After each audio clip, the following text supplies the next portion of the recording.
सर्वधी साक्षिभूतं भावातीतं त्रिगुणरहितं सद्गुरुं तं नमामि। नमो ब्रह्मादिभ्यो ब्रह्मविद्या सम्प्रदाय कर्तृभ्यो वंश ऋषिभ्यो महाभ्यो नमो गुरुभ्यः। सर्वोपप्लवरहित प्रज्ञानघन प्रत्यगर्थो ब्रह्मैवाहमस्मि। अहं पदार्थरहितः सदाशिवसमारम्भाम् व्यासशङ्करमध्यमाम् अस्मदाचार्यपर्यन्ताम् वन्दे गुरुपरम्पराम्।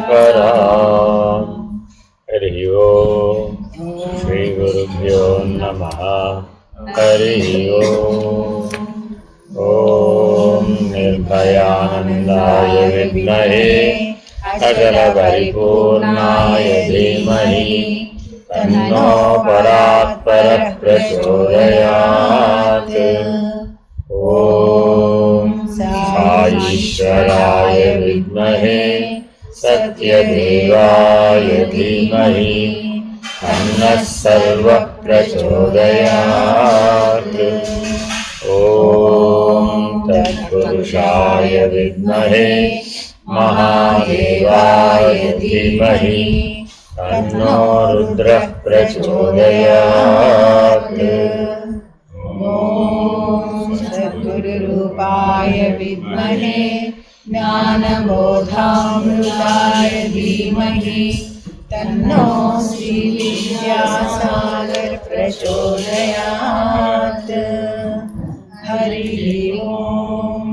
श्रीगुरुभ्यो नमः। हरिः ओम्। अपरोक्षानुभूति మూడవ శ్లోకం సాధన చతుష్టయం. మీరు శంకర భగవత్పాదులు బోధించినటువంటి ప్రకరణ గ్రంథాలు వివేక చూడామణి, ఆత్మబోధ, తత్వబోధ అని చెప్పా. ఇంకా ఏంటంటే ఎవరికైనా గుర్తున్నాయా? పంచ ప్రకరణ గ్రంథాలు, వేదాంత డిండిమం, అలాగే అపరోక్షానుభూతి, ఆఖరిది దృగ్దృశ్య వివేకం.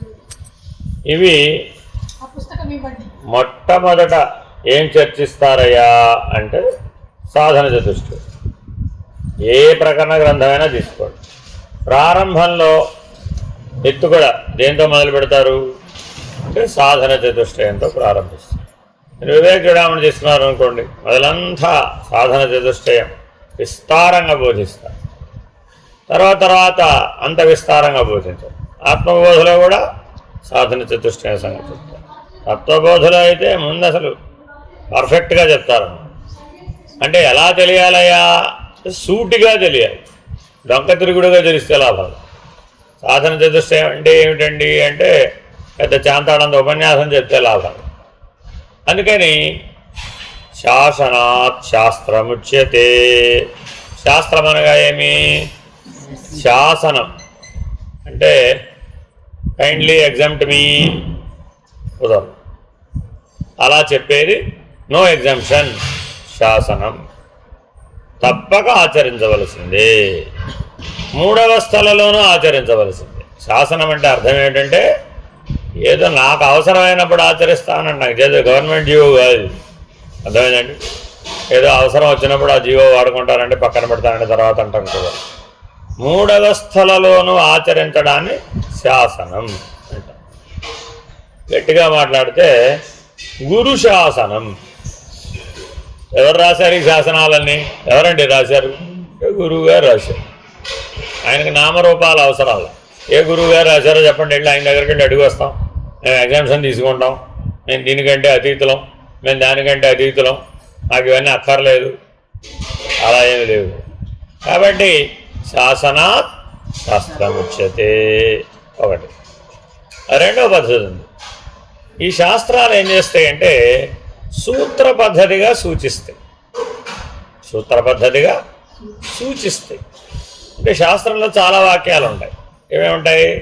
సూచన వాక్యాలు ఉంటాయి, సాధన వాక్యాలు ఉంటాయి, అనుభవ వాక్యాలు ఉంటాయి, నిర్ణయ వాక్యాలు ఉంటాయి, లక్ష్యానికి సంబంధించిన సూచన వాక్యాలు ఉంటాయి. వీటన్నింటి సమాహారం శాస్త్రం. ఒకటి చెప్తున్నాడంటే దాని వెనక కొన్ని వేల సంవత్సరాల, కొన్ని లక్షల సంవత్సరాల, కొన్ని వేల మంది ఋషుల యొక్క కృషి ఉన్నది. అది ఎవరో ఒక్కరు కుస్తీ పట్టి తయారు చేసింది కాదు. అర్థమైందండి? నేనే ఇవాళ తయారు చేశాను, రాత్రి తోచిందండి, పొద్దున్న చెప్పాను, అలా చెప్పలేదు. వాళ్ళు ఏం చెప్పాలన్నా దాని వెనకాల కొన్ని వేల సంవత్సరాల తపస్సు, కొన్ని వేల తరాల మానవులను అధ్యయనం చేశారు, మానవ జీవితాన్ని అధ్యయనం చేశారు. మానవలోకం ఉన్నంతకాలం ఎన్ని యుగాలైనా సరే, ఎన్ని మన్వంతరాలైనా సరే కల్పాంతం వరకు పనికొచ్చేటట్లుగా చెప్పారు. ఇవాళ మనం చెప్పిన మాట మన పిల్లలకు పనికొస్తుంది అంటారా? కాబట్టి మన కెపాసిటీ ఇది. కానీ మనం చెప్పిన మాట మనకి పనికొస్తుందా? మనమే పాటిస్తామో పాటించామో సరిగ్గా తెలియదు. నేను రోజు గ్యారంటీగా 4 గంటలకే లేస్తానండి అనండి, ఒక్కసారి చూద్దాం, పాటించండి చూద్దాం. ఎంత కష్టమో తెలుస్తుంది. అప్పుడు ఒక్క మాట చెప్పి దాన్ని పాటించాలంటే చెప్పడం చాలా సులభమే, పాటించడమే చాలా కష్టం. అదేనండి సత్యం. సూచన, సూత్రము అంటే ఏమిటంటే సూచించున్నది, విశేషార్థాన్ని, అనంతమైన అర్థాన్ని అల్పమైనటువంటి మాటలతో, 1 2 3 4 5 మాటలతో. సూత్రం అంటే బాగా పెద్దగా ఏముండదు. ఎన్ని మాటలు ఉంటాయండి అందులో? అంటే 5 మాటలు ఉంటాయి, మ్యాక్సిమం 5 మాటలు ఉంటాయండి సూత్రం. అందుకే బ్రహ్మసూత్రాలు ఉన్నామనుకోండి, ఆ బ్రహ్మసూత్రాలు ఏం పెద్ద పేజ్ అంతా ఉండదు, 1 2 3 4 5 మాటలే ఉంటాయి. అర్థమైందండి? యోగాశ్చిత్తవృత్తి నిరోధక ఓ సూత్రం, మీ అందరికీ తెలిసింది చెప్తాము. ఎందుకంటే మన బుద్ధి నోన్ టు అన్నోన్ తెలుసుకుంటుందండి. ముందు అన్నోన్ చెప్పామనుకోండి, నా వల్ల కాదులేని కింద పారేస్తుంది. కాబట్టి మనం ఎప్పుడు ఎక్కడ ప్రారంభం చేసేప్పుడు, అధ్యయనం అభ్యాసం చేసేటప్పుడు ఎలా ప్రారంభిస్తాం? తెలిసిన దగ్గర నుంచి ఇక్కడ స్టార్ట్ చేయాలి. అప్పుడు తెలియని తెలుసుకోవడానికి ప్రయత్నం చేయవచ్చు. కాబట్టి సూత్రం మనకు తెలిసింది ఏమిటా? ఒకటి చెప్పండి అంటే యోగాశ్చిత్తవృత్తి నిరోధక యోగం సమత్వముచ్యతే. ఇలాగా అర్థమైందండి? భావనా బలాత్ భక్తిరుత్తమా. మానవుడికి భావించగలిగే శక్తి ఉంది. ఆ భావన ఉత్తమ భావన, మధ్యమ భావన, అధమ భావన అని 3 స్థాయిల్లో. అర్థమైందండి? ఎవరినైనా నువ్వు చూసావండి, ఎలా చూడవచ్చు వారిని? ఎలా చూడవచ్చు అంటే భావనేగా.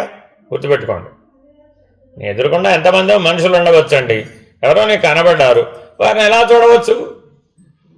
ఆన్సర్లు ఏదైనా చెప్పచ్చు. అట్టా చెప్పదు శాస్త్రం.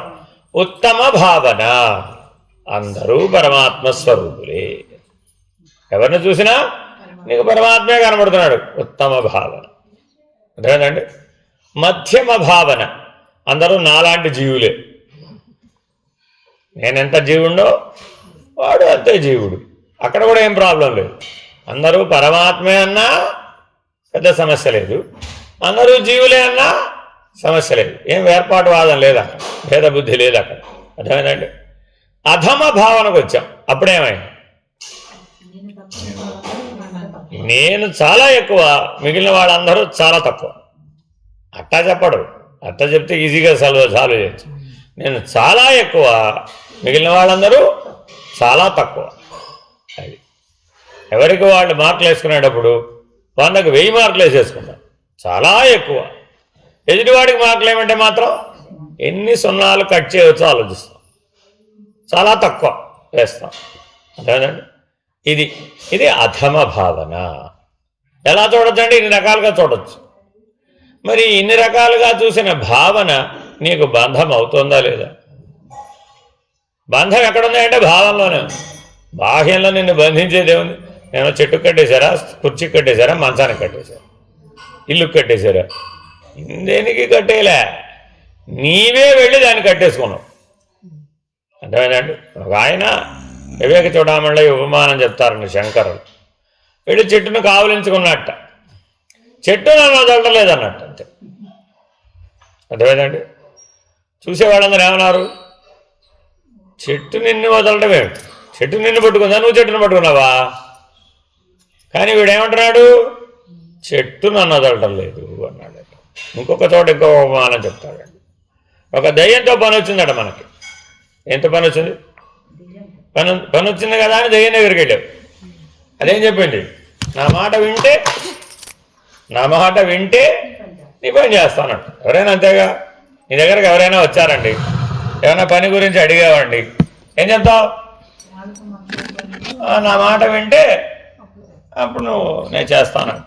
నువ్వైనా అంతేగా. సరే, నీకు ఎవరితో పని వచ్చిందంటే ఇప్పుడు దయ్యంతో పని వచ్చింది, వెళ్ళి అడిగావు. నీకేం తెలియదు, దానికేం తెలియదు, దానికన్నీ తెలియజేట్లు ఉంటాయిగా. అప్పుడేం జరిగింది? సరేనమ్మా, అలాగే నీ మాట వింటాను, నా పని అయ్యేంత వరకు అన్నావు. నీ ఎందుక తెలివైనవాడివి కదా, జన కదా, నా పని అయ్యేంత వరకు నీ మాట వింటాను అన్నమాట. సరేలే, తర్వాత సంగతి తర్వాత, ముందు ఇప్పుడైతే వింటావు కదా. ఏం చేసిందట అది, మరి నేను పని చేయాలి అంటే నాకు ఎవరో ఒకరు వాహకం కావాలి. డైరెక్ట్గా పని చేయలేను నేను, నాకు ఎవరో ఒకరు వాహకం కావాలి. వెళ్ళాలంటే మనకు ఎవరైనా వాహనం కావాలా వద్దా? అలాగే దాన్ని కూడా పని చేయాలంటే ఏం కావాలి, ఓ వాహకం కావాలి. మరి నన్ను భరించగలిగేవాడు, నన్ను మోసేవాడు వాడు కావాలి. మరి ఎవడన్నా చూపెట్టు అన్నాడు. ఎవరన్నా దయ్యాన్ని మోయమంటే మోస్తారా? అన్నా తీసుకోండి, కాస్త ఈ దయ్యాన్ని పట్టుకెళ్ళండి అక్కడ దాకా అంటే పట్టుకెళ్తారా? మోసుకెళ్ళరుగా. ఎవరికి పని ఉంటే వాడే మోసుకెళ్ళాలి. కాబట్టి ఇప్పుడు వాహకం ఎవరయ్యారు? వాడే. అంతేనా కాదా? సరే, ఎవడో ఎందుకు, నేనే పట్టుకెళ్తాలే, నేనే మోసుకెళ్తాలే, నేనే నీకు వాహకం. ఎప్పటిదాకా? పని అయ్యేదాకా. నా పని నీ పని, పని అయ్యేదాకా. అది నీ పనో వాడి పనో తర్వాత తెలుస్తుంది. పని అయ్యేదాకా. ఎవరికి వాళ్ళు ఏమనుకున్నాడు? దైవం ఏమనుకుంది, నా పని అయ్యేదాకా అదనుకుంది. నా పని అయ్యేదాకా అని వీడు అనుకున్నాడు. అంతేనా కాదా? వచ్చేసాడు, మనసులో చేరిపోయాడు ఇప్పుడు వాడు. మరి వాహకం ఎవరు? మనసే, శరీరం కాదుగా, సూక్ష్మం కదా. మరి అది వచ్చి ఇందులో కూర్చుంది. ఇప్పుడు వీడి జీవితం అంతా ఏమైపోయింది? వీడి జీవితం ఏమైపోయింది? వాడు చెప్పినట్టు వినాల్సిన దశకు వచ్చేసింది ఇప్పుడు. అంతేనా కాదా? వీడు యాక్చువల్గా వాడు ఎందుకు పిలిచాడు? ఏదో పని ఫలితం నిమిత్తం పిలిచాడు. అంతేనా కాదా? కానీ ఇప్పుడు ఆయన విదిలించుకోగలిగాడా? విదిలించుకోలేడు. మరి ఏం చేయాలి? మరి ఏదైతే, ఏ పని నిమిత్తమైతే నువ్వు పిలిచావో ఆ పని అయిపోయింది, కానీ అది మాత్రం నిన్ను వదిలిపెట్టలేదు. ఎందుకని? నాకు వేరే చోటు చూపెట్టమంటుంది. నువ్వు చోటు చూపెట్టావు, వచ్చేసాను నీ దగ్గరికి. నేను ఉండడానికి మరి నాకు ఇంకోటి చూపెట్టు, అయితే ఇంకోటి చూపిస్తే అప్పుడు వీలవుతుంది నేను నిన్ను వదిలిపెట్టడం. మరి ఎప్పటికైనా అది వదులుతుందంటారా? ఇది రెండవ సమస్య. మొదటి సమస్య ఏం చెప్పాను? బంధం రెండు రకాలు. మొదటి బంధం ఏమిటి?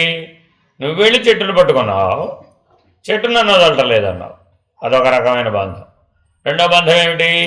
ఏదో పని నిమిత్తం, ఏదో ఫలితం నిమిత్తం నువ్వు ఒక దయ్యాన్ని పిలుచుకున్నావు, ఆ సూక్ష్మ శక్తి నీలో ప్రవేశించేసింది, ఆ తర్వాత అది నేను విడిచిపెట్టలేదు. ఇది సూక్ష్మమైనటువంటి బంధం.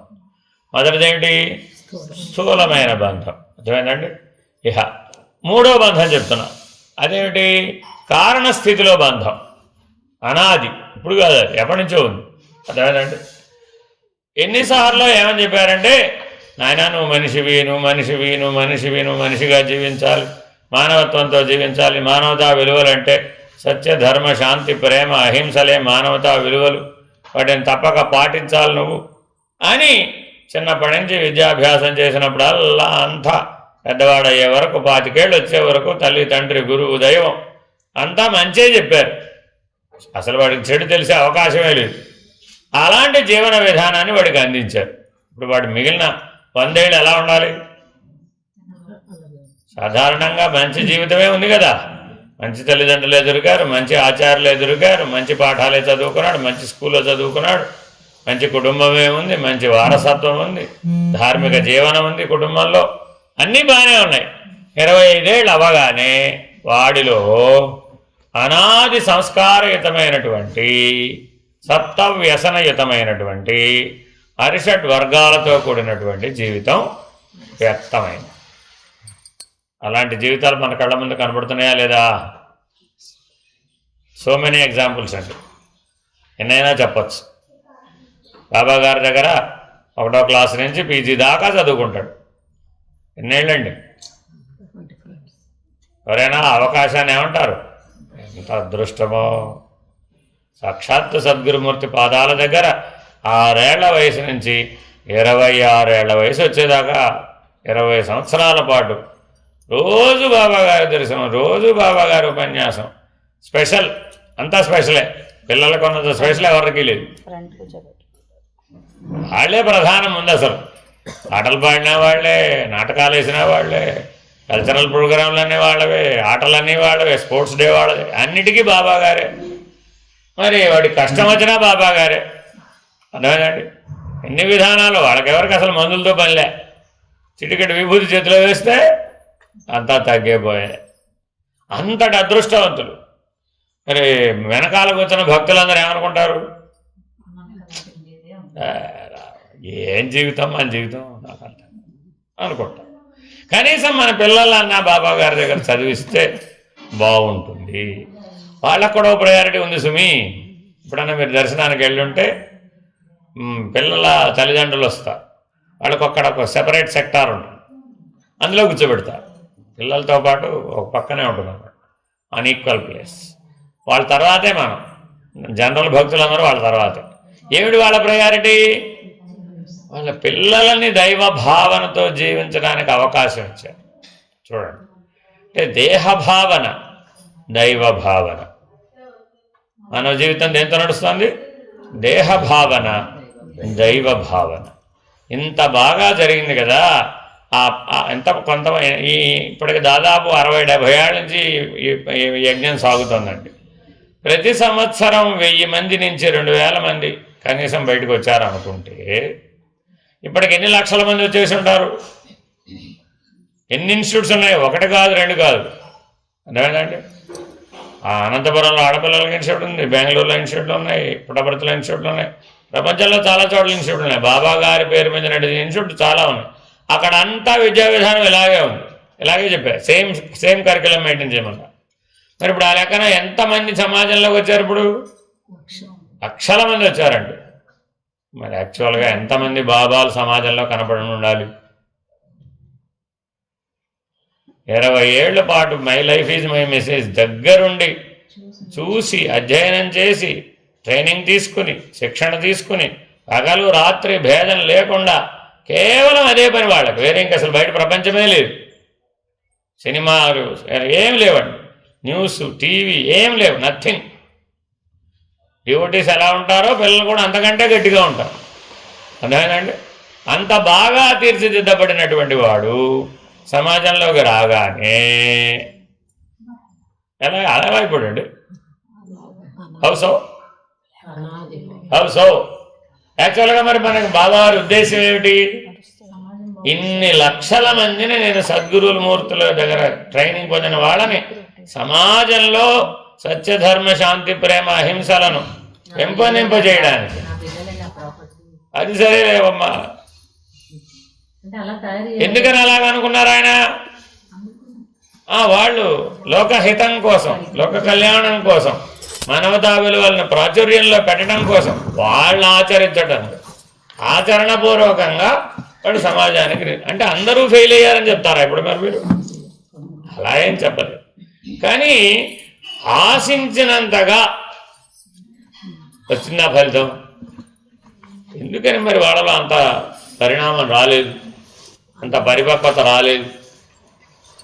అంటే ఆజన్మ సంస్కారం బయటికి వెళ్ళగానే అంతా వచ్చేసింది. మళ్ళా అనాది సంస్కారం వచ్చేసింది. ఇది కారణరూప బంధం. దీన్ని ఏమన్నారండి? కారణరూప బంధం. స్థూలంలో బంధం చెప్పే. ఏమిటది? చెట్టును పట్టుకోవడం. సూక్ష్మంలో బంధం చెప్పే, ఓ పని నిమిత్తం వెళ్ళి ఓ గుణాన్ని ఆవేశింపజేసుకుని ఆ గుణాన్ని పొమ్మంటే పోతుంది. అది అర్థమైందండి, పోదు. రాజనాల గారని ఒక విలన్ రోల్ ప్లే చేసేటటువంటి ఒక వ్యక్తి ఉన్నాడు. ఆయన 40 ఏళ్ల పాటు విలన్ రోల్సే వేసాడు. మరి విలన్ గారంటే కోపం ఉండాలా వద్దా? మరి కోపాన్ని తెర మీద ఎలా నటించాలి? వాళ్ళు పటపటా కొరకాలి. చూడండి, మీరు కోపం వస్తే ఏం చేస్తారు? వాళ్ళు పటపటా కొరుకుతారు. ఎప్పుడో ఓసారి అయితే పర్వాలా, మరి డైరెక్టర్ గారు ఓకే అనేదాకా ఆయన కొరుకుతూనే పటపట్లాడుతూనే ఉండాలి. ఎన్ని టేకులో ఆ కోపం నటించాలంటే మరి ఇంతేనా కాదా? మరి ఒక సీన్ రావాలంటే 30 టేకులు 40 టేకులు అన్నిసార్లు పళ్ళు పటపటా కొరికితే ఏమైపోతాడు? అంత ఆవేశం తెచ్చుకొని, అంత క్రోధం తెచ్చుకొని నటించాలిగా. మరి 40 ఏళ్ల పాటు నటించాడు అలాగా. ఎప్పుడైతే అలా నటించేటప్పటికి ఏమైపోయింది? పని ఫలితం కోసమని ఆ గుణావేశాన్ని పొందాడు. ఏమంటే అర్థం గుణావేశం అని.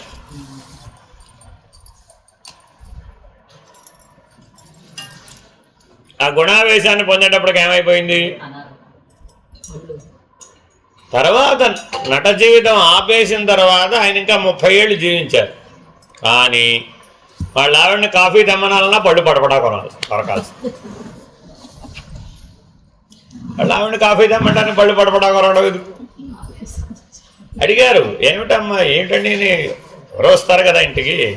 అమ్మ 60 ఏళ్ళు వచ్చే వరకు నటించాడు, కానీ 90 ఏళ్ల వయసులో వెళ్ళిపోయాడు.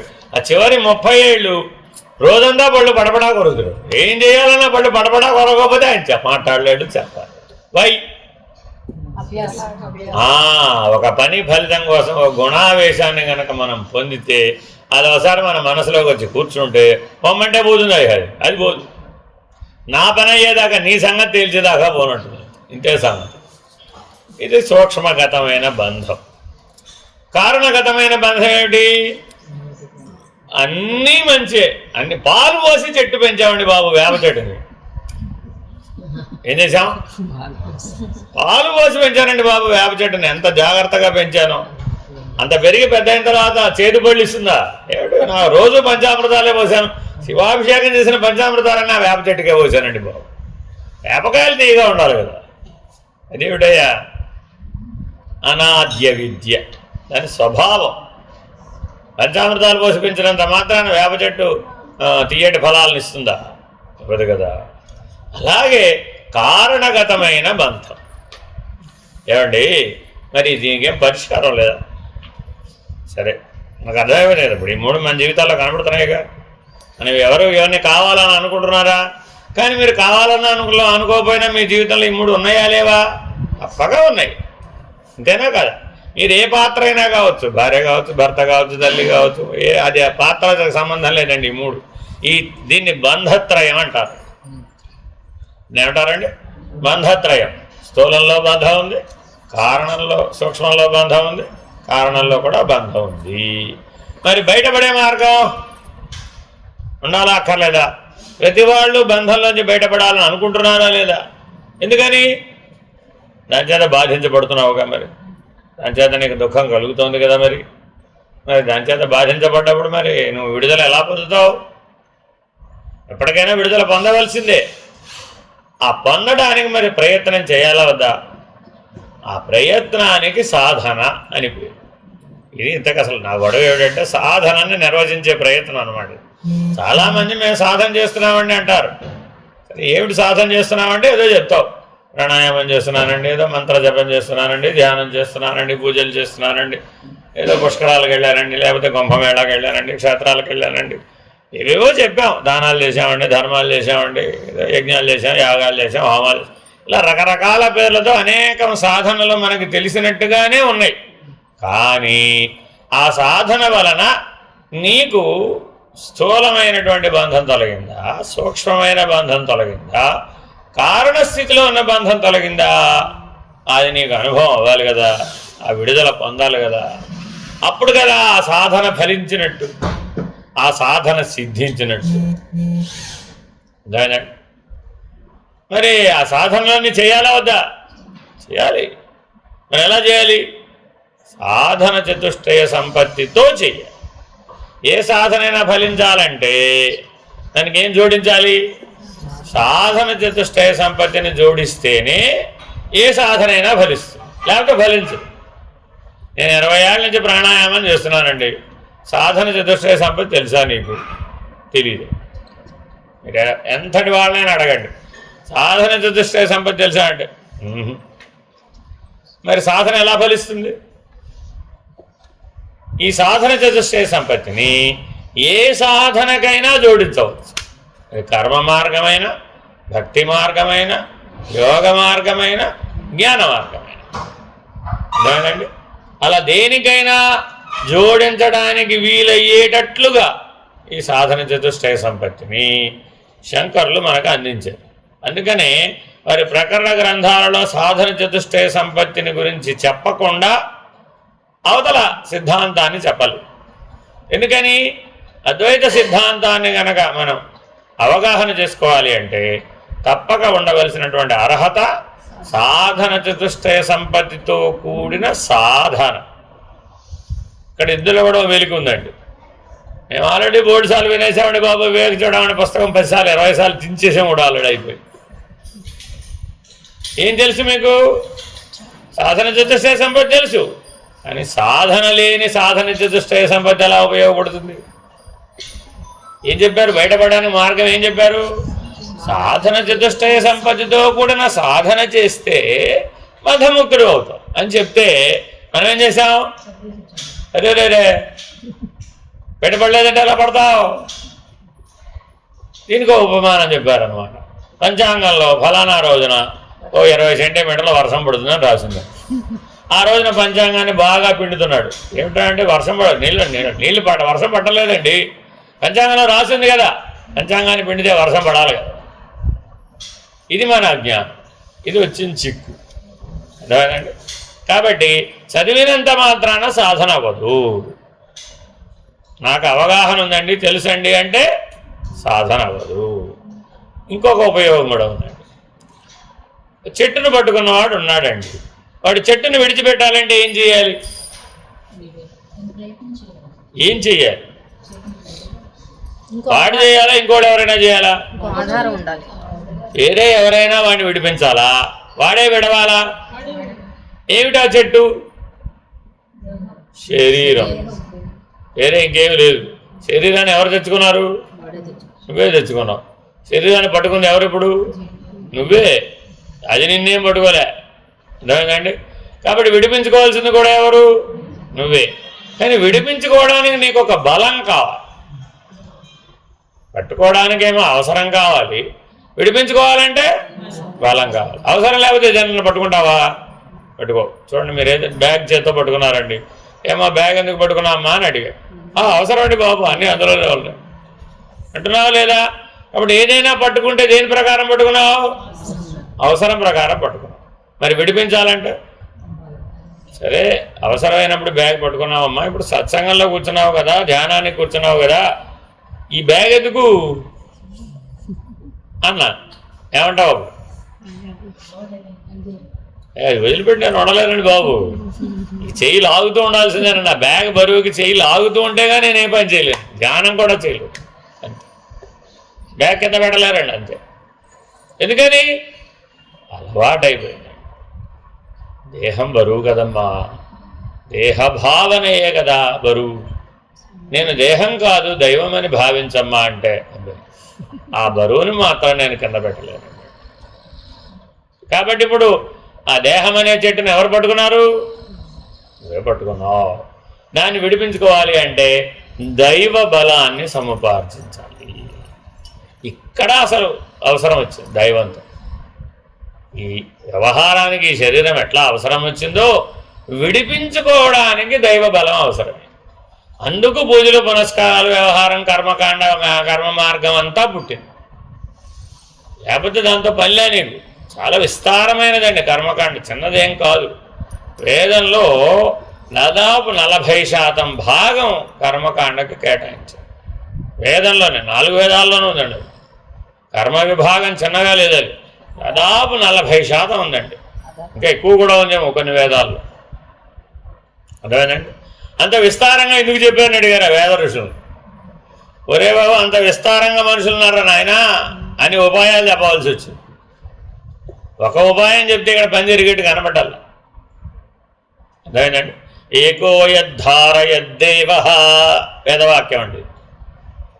ఈ ఒక్కడే చెప్తే సరిపోతున్నట్టు అంతే. కర్మకాండ మొత్తానికి సూత్రం ఏంటయ్యా అంటే ఏకో యద్ధారయద్దేవ. నువ్వు గనక ఆ దైవాన్ని ధారణ చేసినట్లయితే దేహభావన విడిచిపెడుతుంది. దేవుడు ఒక్కడేనని ఆ ఒక్క దేవుడిని గనక నువ్వు ధారణ చేసినట్లయితే, దైవభావాన్ని గనక ధారణ చేసినట్లయితే దేహభావన నిన్ను విడిచేస్తుంది. అయిపోయింది, ఇంకా మిగిలినంత చెప్పక్కర్లేదు. ఇదే మూల సూత్రం కర్మకాండ మొత్తానికి. మరి సాధన చతుష్టయ సంపత్తికి ఈ సాధనాన్ని జోడించామా? పూజ చేసాంగా పొద్దున, భగవంతుడిని ధారణ చేశామా? చేస్తే నీకు దేహం గుర్తొచ్చిందా? ఇలా చూసుకోవడం రావాల. ఎప్పుడూ దైవీ స్థితిలో ఉంటే దేహం గుర్తుకొస్తుందా, దేహభావన పనిచేస్తుందా అని చూసుకోవాలి. అందుకని సాధన చతుష్టయ సంపత్తి అసలు నీకు తెలియలేదనుకోండి, ఎలా సాధన చేసేది ఎట్లాగా, సాధన సిద్ధి దశకి చేరుకునేది ఎట్లాగా.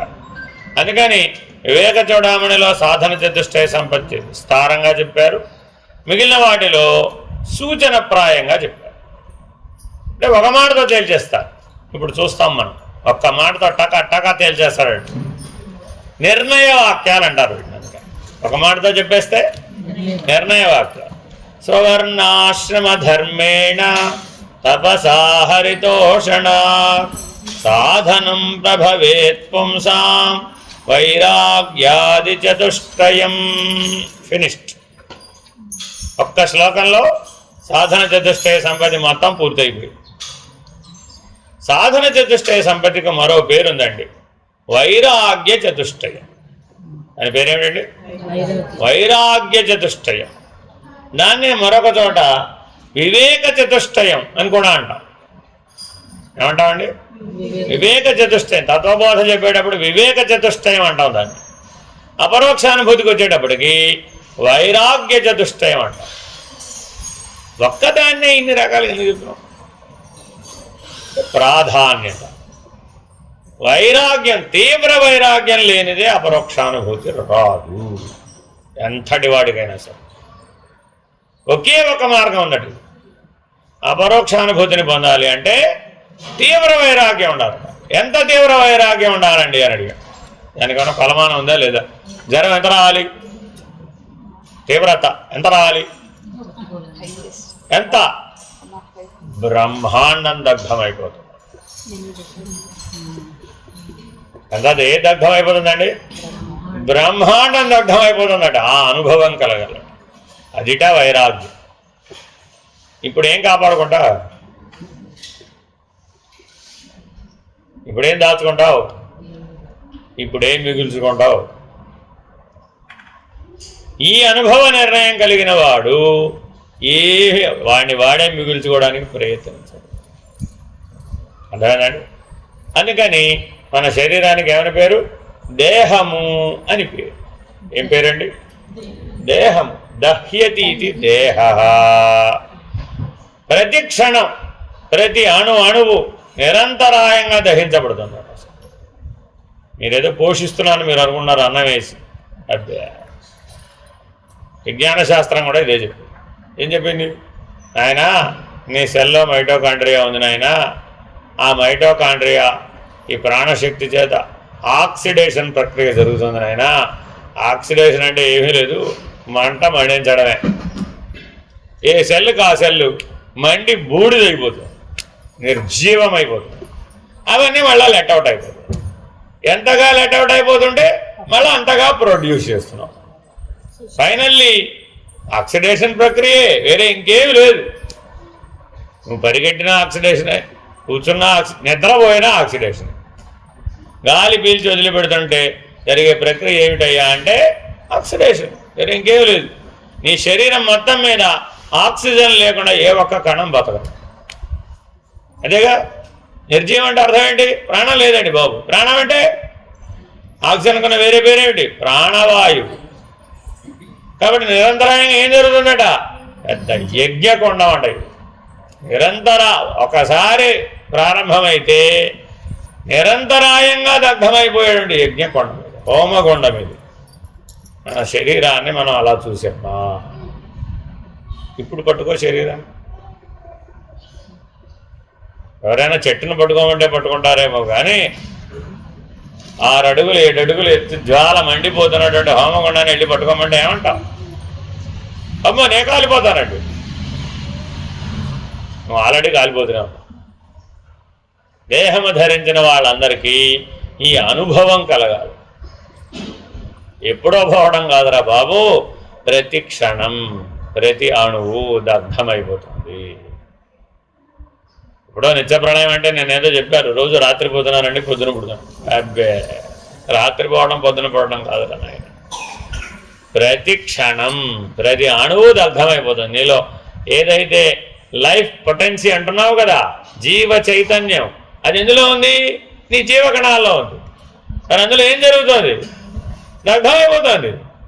అయిపోతేనే నీ పని ఏమైనా సరే, తినాలన్నా, పడుకోవాలన్నా, చెయ్యాలన్నా, మాట్లాడాలన్నా, చూడాలి, అసలు నువ్వు ఏ ఇంద్రియాలు వాడాలన్నా ఆ లైఫ్ ఫోర్స్ పనిచేస్తేనేగా, ఆ జీవ చైతన్యం సపోర్ట్ ఉంటేనే. లేకపోతే ఐసీయూనో కోమానో అంతే. అది పడిపోయిందంటే రెండు గేట్లు ఉన్నాయి. అయితే ఐసీయూ గేట్లు, లేకపోతే కోమా గేట్లు. కోమాల వాడిలో కూడా పనిచేస్తుందండి జీవ చైతన్యం. పని చేయకపోవాలా, శాంతం వదిలేయాల, కానీ నిష్ప్రయోజనం. ఐసీలో వాడు కూడా అన్ని నవరంధ్రాల్లో అన్ని మెషిన్లు వేసేస్తాడు. వాడు తినక్కర్లా, తాగక్కర్లా, విసర్జించక్కర్లా, గాలి కూడా పీల్చక్కర్లా. గాలి పీల్చే ఉండేదానికి కూడా మిషనే, తినడానికి కూడా మిషనే, విసర్జించడానికి కూడా మిషనే. లేవక్కర్లా అసలు ముందు ఐసీలో. అర్థమైందండి? చాలా జాగ్రత్తగా ఉండాలట. అయ్యో రండి స్వామి. ఇలా జాగ్రత్తగా మనం ఆలోచిస్తే ఏమిటయ్యా ఈ దేహము అంటే, నిరంతరాయంగా దగ్ధమైపోయేది ఏదో, ఆరని అగ్నిజ్వాల ఏదో, అది ఏ దేహము. ఇదే కాదురా బాబు, బ్రహ్మాండం కూడా అదే. పిండాండం మాత్రమే అనుకుంటున్నావేమో. బ్రహ్మాండ వ్యాప్త దేహాయ అని రుద్రమంత్రంలో ధ్యాన శ్లోకంలో చెప్తున్నాం. ఆయన కూడా ఓ శరీరం ఉంది. ఎంత శరీరం ఉంది? అమ్మవారు ఎక్కడ పుట్టింది? ఆ చితగ్ని అంటే అగ్నేగాది కూడా. సూర్యుడు ఏమిటి? అగ్నిగోళమే కదా. సూర్యుడు లేకపోతే సృష్టి ఏమైనా ఉందా? కాబట్టి బ్రహ్మాండం కూడా దహించుకుపోతుంది నాయన, దగ్ధమైపోతుంది ఆయన. ఏమండి ఇప్పుడు ఏం మిగిల్చుకోవాలి మనం? ఏం మిగిల్చుకుందాం? మానవుడు పుట్టింది మొదలు పోయే వరకు ఏం ట్రై చేస్తున్నాడు? ఏం మిగిల్చుకుందాం? ఏం మిగిలింది? లేకపోతే వెనక్కి తిరిగి చూసామండి, 20 ఏళ్ళు 30 ఏళ్ళు 40 ఏళ్ళు 60 ఏళ్ళు 70 ఏళ్ళు 80 ఏళ్ళు అయిపోయిందండి. వెనక్కి తిరిగి చూస్తే ఏం ప్రశ్న వచ్చింది? ఏం మిగిలింది? దాని మీద ఒక పెద్ద నవల ఉందండి, ఏం మిగిలింది. అర్థమైందండి? జాగ్రత్తగా గమనిస్తే హోమం చేసామండి, ఏం మిగిలింది? హోమ రక్ష మిగిలింది. ఆ హోమరక్ష మనం పెట్టించారా లేదా? ఎంత బాగుంది. అందుకని ఎంత పెట్టుకున్నారు మీరు? సాధ్యమైనంత తక్కువ జాగ్రత్తగా అర్థం చేసుకోవాలట. అందుకని సాధన చతుష్టయ సంపత్తి లేనటువంటి వాడు చేసేటటువంటి పని ఏమిటంటే మిగుల్చుకోవడం. బాగా గుర్తుపెట్టుకోవాలంట. సాధన చతుష్టయ సంపత్తి లేకపోతే ఏదో ఒకటి మిగుల్చుకుంటానే ట్రై చేస్తాం. నీకు సాధన చతుష్టయ సంపత్తి ఉందని ఎలా తెలుసుకోవాలి? ఏం మిగుల్చుకో, ఇంతే, వేరే ఇంకేమీ లేదు. ఏం మిగిల్చుకోవడం అంతే. ఏం మిగిల్చుకోకపోతే అడిగామండి, ఏమిటయ్యా నాకు అర్థం కాదు, ఎంతమంది దాచుకుంటున్నారు, ఎంతమంది ఎన్నో పనులు చేసుకున్నారు, 100 రూపాయలు వస్తే 100 ఖర్చు పెట్టేయడమేనా అని మిగుల్చుకోవాలి కదా. రేపటికి వాడికి రూపం లేదు, వాడికి రేపటి గురించిన ఆలోచనే లేదంతే. ఈ క్షణమే సత్యం వాడికి, అంతే. నిత్య వర్తమాన దీక్షలో ఉంటాడు, ఏ క్షణానికి ఆ క్షణం ఉంటాడు, అంతే. వాడు సాధన చతుష్టయ సంపత్తి కలిగిన వాడు. వాడికి ఉంటుంది తీవ్ర వైరాగ్యం. మనందరికీ వైరాగ్యం బాగా ఉన్నట్టేనా? ఏం వదిలేసాం కనుక వైరాగ్యం అంటే వదిలేయాలి కదా, మరి ఏం మిగిల్చుకోకూడదు కదా. కానీ మరి మనం వెనక్కి తిరిగి చూస్తే చాలా అక్కడ మన ఫుట్ స్టెప్స్ ఏం మిగిలిపోయినాయండి? మనం నడిచిన బాటలో మన ఫుట్ స్టెప్స్ మిగిలిపోయాయి. ఒకవేళ నేను మిగిల్చుకోలేదన్నా ఊరుకుంటారేమిటి? నేను తర్వాత వారసులో లేకపోతే నేను అనుసరించేవాళ్ళు సమాజము నీ వెనకాల నిలబడి ఏం మిగుల్చుకోలేదంటావేమిటి? అవన్నీ నీవేగా అని గుర్తు చేస్తున్నా చేయదా? ఎంత ఆచారమో ఏమిటో నాకు అర్థం కాదు. మీ నాన్నగారికి ఏం చేస్తున్నావు నువ్వు? ఇప్పుడు ఆయన ఏం మిగిలి చేయలేడు. ఆచారం అయ్యో ఉండాలా వద్దా? మరి ఏమిటి ఆచారం? ఈ ఆచారం అంటే బాగా తెలియాలండి. ఆచారం అంటే సాధన చతుష్టయ సంపత్తి. బాగా గుర్తుపెట్టుకోవాలండి. అది ఛందసవాదం కాదు, భ్రమాజన్యం కాదు, అందులో సాధన చతుష్టయ సంపత్తి. చూడండి, మీరు ఆచారపరులైనటువంటి వాళ్ళు ఎవరు లేపకుండా తెల్లవారుజాను 3:30కు లేస్తారు, అలారంతో పని లేకుండా. ఎవరి కోసం? భగవంతుడి కోసం. ఆచారం వెనక భగవంతుడు ఉన్నాడు.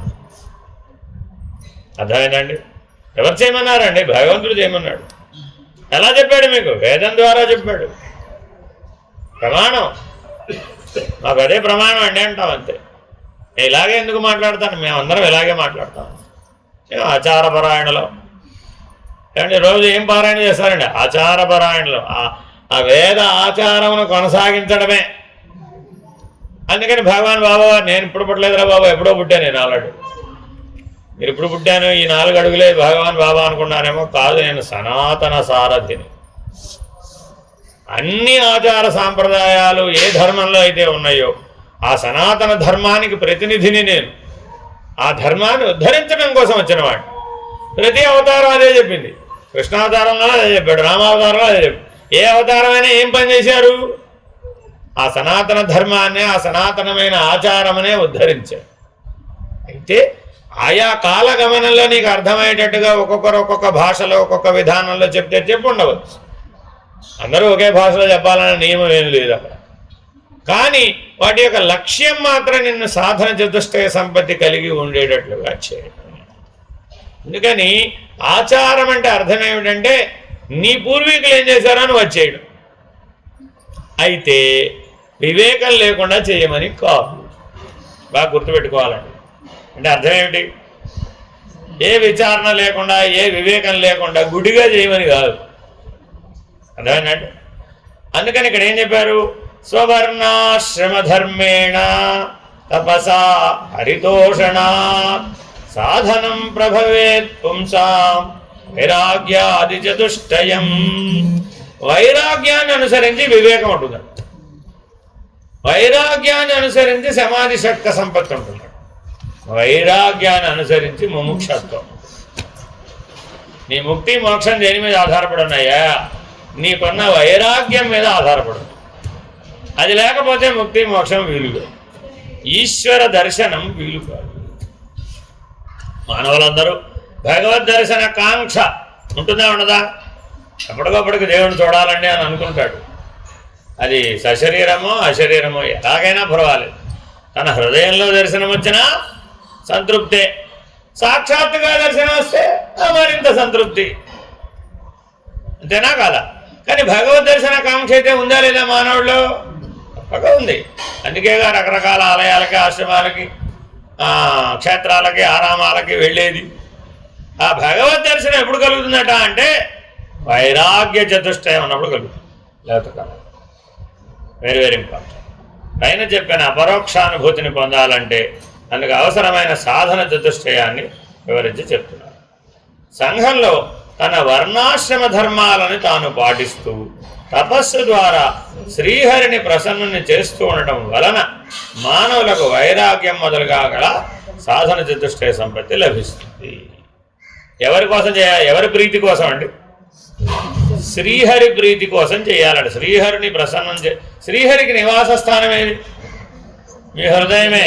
అక్కడెక్కడ ఉండడు. పాలకడలిలో శేషతల్పమున పబడించిన ఓ దేవ ప్రహ్లాదుడు పాట పాడించాడు. ఎక్కడ దర్శించాడు ఆయన? ఇప్పుడు వైకుంఠానికి వెళ్ళాడేమిటి ప్రహ్లాదుడు? ఏమన్నా వెళ్ళలే. ఆయన హృదయంలో ఉన్న శ్రీహరిని దర్శిస్తూ పాట పాడాడు. అదేనండి, భాగవతంలో ఎంతోమంది భక్తుల యొక్క కథలు ఉంటాయండి. ఆ భక్తులందరూ భగవంతుడిని దర్శించారు. ఎక్కడ దర్శించారు? వారి వారి హృదయంలో. కాబట్టి శ్రీహరి యొక్క ప్రసన్నత నీకు హృదయంలో లభిస్తుంది. ఎప్పుడు? తపస్సు ద్వారా. Very very important. తపస్సు చేయకపోతే నీ హృదయాన్ని నువ్వు తెలుసుకోలేవు. తపస్సు చేయకపోతే నీ హృదయంలో ఉన్నటువంటి నారాయణమూర్తిని నువ్వు దర్శించలేవు. కాబట్టి మానవుడు చేయవలసిన మొట్టమొదటి పని ఏమిటట? తపస్సు. సరే, తపస్సు చేస్తామండి, అది లోపల కదా చేసేది. తపస్సు బయట చేసేది లోపల. లోపలేగా ఎవరు చేసినా తపస్సు లోపల చేయాల్సిందే, బయట చేయడానికి ఏమి లేదు. ఒక ఆయన ఇలా ధ్యానం ధరలో కూర్చున్నాడండి. ఇప్పుడు ధ్యానం లోపల చేస్తున్నాడా బయట చేస్తున్నాడా? ఏదో జపమాల చేతిలో పట్టుకున్నాడండి. జపమాల తిరిగినా తిరగకపోయినా లోపల జపం జరుగుతుందా జరగడం లేదా? జపం యొక్క ప్రయోజనం ఎక్కడ? ఇప్పుడు లోపలే. ధ్యానం యొక్క ప్రయోజనం ఎక్కడ? లోపలే. సమాధి నిష్ట యొక్క ప్రయోజనం ఎక్కడ? లోపలే. సాక్షాత్కారం యొక్క ప్రయోజనం ఎక్కడ? అది కూడా లోపలే. ఆనందం ఎక్కడ? లోపలే. భక్తి ఎక్కడ? లోపలే. యోగం ఎక్కడ? లోపలే. పోనీ భోగం ఎక్కడ? అది కూడా లోపలే. మరి మానవుడు ఏమనుకుంటున్నాడు అని బయట అనుకుంటున్నాడు. భ్రాంతి కలిగి లోపల ఉన్నటువంటి వాటిని బయట చూడాలనుకోవడం భ్రాంతి. Very very important. భ్రాంతి అంటే ఏమిటయ్యా? అన్నీ లోపలే ఉంటే బయట వెతుకుతున్నాడు. ఎందువల్ల? భ్రాంతి వల్ల. శ్రీహరి ఈ ఉపదేశాలన్నీ మొదటే చెప్పాం, మొదటి శ్లోకంలో చెప్పాం. అపరోక్షానుభూతిని ఉపదేశించింది ఎవరు? శ్రీహరి. ఆయన ఉపదేశించాడు, ఆయన మానవులందరూ తప్పక ఈ అపరోక్షానుభూతిని పొందాలి. ఎలా పొందాలి? తపస్సు ద్వారా పొందాలి. సరే, మా నిత్య జీవితం ఎలా ఉండాలి? ఇప్పుడు ఆచారం అంటే ఏమిటి? ఆచారంలో మొదటి అంశం ఏమిటి? తపస్సు. ఆచారంలో మొదటి అంశం ఏమిటి? తపస్సు. రెండో అంశం ఏమిటి? స్వవర్ణాశ్రమ ధర్మాచరణ. బాగా గుర్తుపెట్టుకోవాలండి. దీని మీద చాలా విపరీత వ్యాఖ్యానాలు ఉన్నాయి, చాలా వాదోపవాదాలు కూడా ఉన్నాయి. స్వవర్ణాశ్రమ ధర్మాచరణ. వర్ణం అంటే ఏంటండి అసలు? వర్ణం అంటే ఏమిటి? రంగు. వర్ణం అంటే ఏమిటండి? మామూలుగా అర్థం. వర్ణం అంటే ఏమిటి? శ్వేత వర్ణం. బాబావారి దగ్గరికి వెళ్ళిన వాళ్ళందరూ తెల్ల బట్టలు కట్టుకుంటారు, శ్వేత వర్ణం, శ్వేత వస్త్రాలు కట్టుకుంటారు, వర్ణమేగా. సరే, సన్యాసులందరూ ఇదిగో ఇలాగా త్యాగానికి గుర్తయినటువంటి, వైరాగ్యానికి గుర్తయినటువంటి కాషాయ వస్త్రాలు. కాషాయం కూడా వర్ణమే కదా. మరి ఇలా ఎవరికి వాళ్ళు వర్ణంతో కూడుకున్నటువంటి జీవితాన్ని జీవిస్తున్నారా లేదా? అయితే వాస్తవానికి నీ యొక్క మనస్సు, నీ యొక్క హృదయం ఎలా ఉంటుందో దానిని బట్టి నీ చుట్టూతా ఒక కాంతి వలయం ఉంటుంది. కాంతిలో ఎన్ని రంగులు ఉన్నాయి? మన విజ్ఞాన శాస్త్రం చెప్పేసింది 7 రంగులు ఉన్నాయి. మనకు కూడా తెలుసు కదా. మీరు పట్టు చీరల షాప్కి వెళ్ళారనుకోండి, వాడు దంప దిగిందే, వాడి ప్రాణం అలా పోయినట్టే అంతే. ఎందుకని?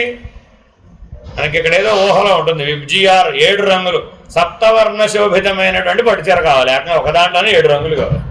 వస్తుందంటావు ఎప్పటికైనా? ఎలా వస్తుంది? ఏదో ఒక రంగు ఉంటుంది, 2 రంగులు ఉంటాయి, మహా అయితే 3 రంగులు. 7 రంగులు రావాలంటే ఎలా వస్తుంది? కాదు. కానీ మన చుట్టూ ఒక కాంతి వలయం ఉంటుందండి. ఇందాకేం చెప్పాను? ఇది ఒక హోమగుండం అని, దగ్ధమైపోతుందని చెప్పానా లేదా? మరి ఇందులో ఆ అగ్నితో పాటు ఏం వెలువడుతోంది? కాంతి, ప్రకాశం వెలువడుతోందండి. ఆ ప్రకాశంలో 7 రంగులు ఏర్పడి ఉన్నాయి. ఎబ్జియా, అదిటా వర్ణం అంటే. ఇక నువ్వు ఎక్కడ పుట్టావన్నది కాదు, ఏ తల్లిదండ్రులకు పుట్టావు, ఏ దేశంలో పుట్టావు, ఏ కాలంలో పుట్టావు, నల్ల రంగా తెల్ల రంగా, ఏ జాతి, దాన్ని బట్టి నిర్ణయించలే. అర్థమైందండి? వేదం దేన్ని గుర్తించమంది? ఒక వ్యక్తితో నువ్వు సంబంధపడాలి అంటే స్వవర్ణమై ఉండాలి. ఇదిట. అర్థమైందండి? పెళ్లి చూపులకు వెళ్ళే సాంప్రదాయం ఎక్కడుంది? ఒక్క మన దేశంలోనే ఉందండి. మిగిలిన దేశాల్లో పెళ్లి చూపులు లేవు అసలు. ఎందుకని? పెళ్లి చూపులకు ముందే వాళ్ళు ఆల్రెడీ భార్యాభర్తలు అయిపోతారు కదా. తర్వాతే పెళ్లి చేసుకుంటారు వాళ్ళు, వాళ్ళ సాంప్రదాయం అది. ఇక్కడ మన వ్యవహారం ఏమిటి? సంబంధం ఎవరితో కలుపుకోవాలట? స్వవర్ణం వాళ్ళతో కలుపుకోవాలి. ఇది నియమం ఆచారంలో. స్వవర్ణం అంటే ఏమిటి? నీ ఆరా సేమ్ ఆరా ఉండాలి. మీరందరూ సత్వగుణం అండి. ఒక ఆవిడని శూర్పణఖని తెచ్చి పెళ్లి చేసుకున్నాం. రాముల వారిని ఎవరు ప్రేమించారు? శూర్పణఖ గారు ప్రేమించారు. పైగా ఏమడిగింది? నేను ఎలా అయినా నేను పెళ్లి చేసుకుంటాను, నేను ఆల్రెడీ డిసైడ్ అయిపోయాను, నీ డెసిషన్తో నాకు పని లేదు, నేను డిసైడ్ అయిపోయానంటే చేసేయాల్సిందే, నా పద్ధతి అదని. ఆయన ఏమన్నాడు? నేను ఆల్రెడీ వివాహితుండమ్మా, నాకు సరిపోయిన నేను పెళ్లి చేసుకున్నాను ఆల్రెడీ. స్వవర్ణం. అర్థమైందండి? మరి ఆవిడ వర్ణం తామసిక వర్ణం, నల్లటి నలుపులో ఉంది. ఏంటి నేను నల్లగా ఉన్నాను అనుకుంటున్నావా? మీ ఆవిడ కంటే అందగతిగా కనబడతా చూడండి. రెప్పపాటుల సీతమ్మ వారి కంటే అందంగా తయారే కనుక కామరూపి. ఇప్పుడు చెప్పు అది ఎంత తెలివితేటలో, ఎంత సామర్థ్యం అవుతుంది. రాక్షసుని తక్కువ అంచనా వేయకూడదండి. మనకంటే కూడా వాడు బలవంతుడు, ఎన్నో సాధనలు సిద్ధులు ఉంటాయి వాడు దగ్గర. వాళ్ళ కాదుగా వాడు తపస్సు చేస్తాడు, వాడు అదే భగవంతుడిని ఆశ్రయిస్తాడు. కానీ రాముడు ఏమన్నాడు? నీకు నాకు వర్ణం కుదరదమ్మా అన్న. ఈ మాట ఉందండి రామాయణంలో, వాల్మీకి రామాయణంలో. దాన్ని మన వాళ్ళు విపరీతార్థంతో మాట్లాడతారు. అలా కాదు, చెప్పలేదు ఆయన. నీ ఆరా వేరే, నా ఆరా వేరే. భగవాన్ బాబా వారి ఆరా కొలవడానికి క్లిరియన్ ఫోటోగ్రఫీ అని ఒక ఫోటోగ్రఫీ వచ్చేసిందండి. ఇప్పుడు మీకు కూడా మీ ఆరా కూడా మీరు టెస్ట్ చేయించుకోవచ్చు. ఆరా టెస్టింగ్ ల్యాబ్స్ అని ఇప్పుడు బయట ఆల్రెడీ విజ్ఞానంలో అందుబాటులో ఉందండి. మీరు అక్కడికి వెళితే మిమ్మల్ని కెమెరాతో ఫోటో తీస్తారు, మీరు కనబడరు, మీ చుట్టూతా ఉన్న కాంతి వలయాలు మాత్రమే అందులో ప్రింట్ అవుతాయి. 7 వలయాలు ఉంటాయండి ప్రతి వ్యక్తికి. బయట 7 వలయాలు ఉంటాయి, 7 ఉంటాయి ఇట్లా. ఆ 7 రంగుల్లో ఉంటాయన్నమాట. బాబా వారికి విబ్జిఆర్లో మొదటిది ఏంటి? వైలెట్. చివరిది ఏంటి? రెడ్. అదేనండి. ఏం బట్టలు వేసుకుంటారు ఆయన? రెడ్. నేను వేసుకునే బట్టలు రెడ్ అండి. మీరేదో ఊరికే మీ ఇష్టం వచ్చినట్టుగా తయారు చేశాను అలా ఇబ్బంది పెట్టారు తప్ప మీరు పాతకాలం బట్టలు చూడండి. పాతకాలం పూర్వకాలం బాబా వారి బట్టలు చూస్తే ప్యూర్ రెడ్, బ్లడ్ రెడ్. రక్తం ఏ వర్ణంలో ఉంటుందో ఆ వస్త్రమే ధరించేవారు. అర్థమైందండి? మరి అలాంటి వస్త్రం ధరించిన వ్యక్తి యొక్క ఆరా ఎలా ఉండాలి? అంతా రెడ్డిగా ఉండాలా? ఎవరు చెప్పారండి? వస్త్రాన్ని బట్టి ఉంటుంది ఏమిటి? నీలో ఏ రకమైన దివ్యత్వం ఉందనే దాన్ని బట్టి ఉంటుంది. ఆయనకు వైలెట్ ఆరా ఉందట. ఎంత ఆరా ఉందయ్యా అంటే ఎంత దూరం వెళితే అంత దూరం ఉంది. ఎంత దూరం ఉందని చూడడానికి పోయాట. ఎంత దూరం పోయినా అది అలాగే ఉందట. అంతే. ఆ ఆరా అంత మేరకు వ్యాపించి ఉందట.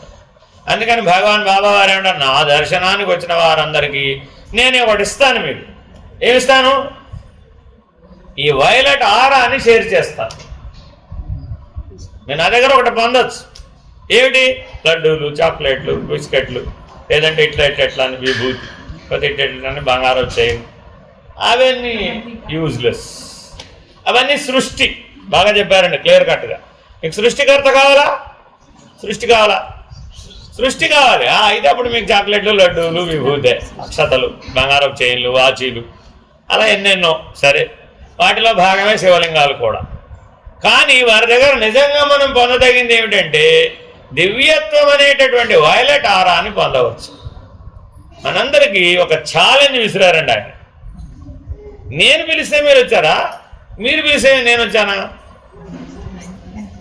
నా అనుజ్ఞ లేకుండా, నా ఆదేశం లేకుండా, నా పిలుపు లేకుండా మీరు నన్ను చేరలేరు. సరే, వచ్చేసారు. ఎలాగోలా బస్ ఎక్కువ, ట్రైన్ ఎక్కువ, ఏదో నేను పిలిచానని వచ్చేసారు. ఏం పట్టుకెళ్తావు?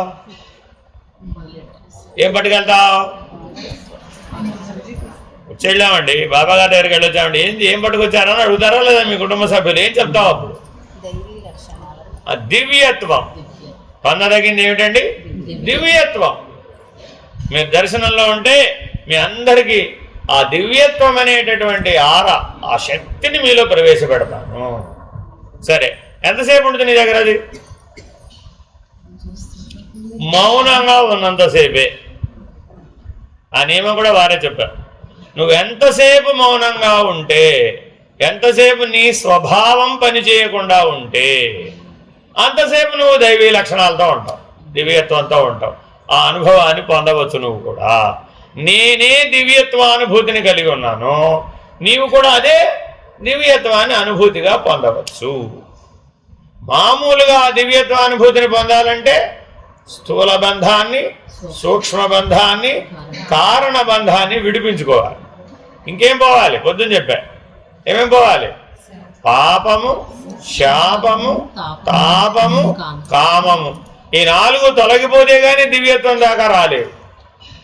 కానీ అప్రయత్నంగా నువ్వేం చేయక్కర్లే. ఆయన దివ్యత్వం అనే ఆరాలో గనక కూర్చుంటే ఆ 4 నీ మీద ప్రభావితం కావు. నీ పాపము కానీ, నీ శాపము కానీ, నీ తాపము కానీ, నీలో ఉన్న కామము కానీ పనిచేయు. అప్పుడు నువ్వు దివ్యత్వాన్ని అనుభవిస్తావు.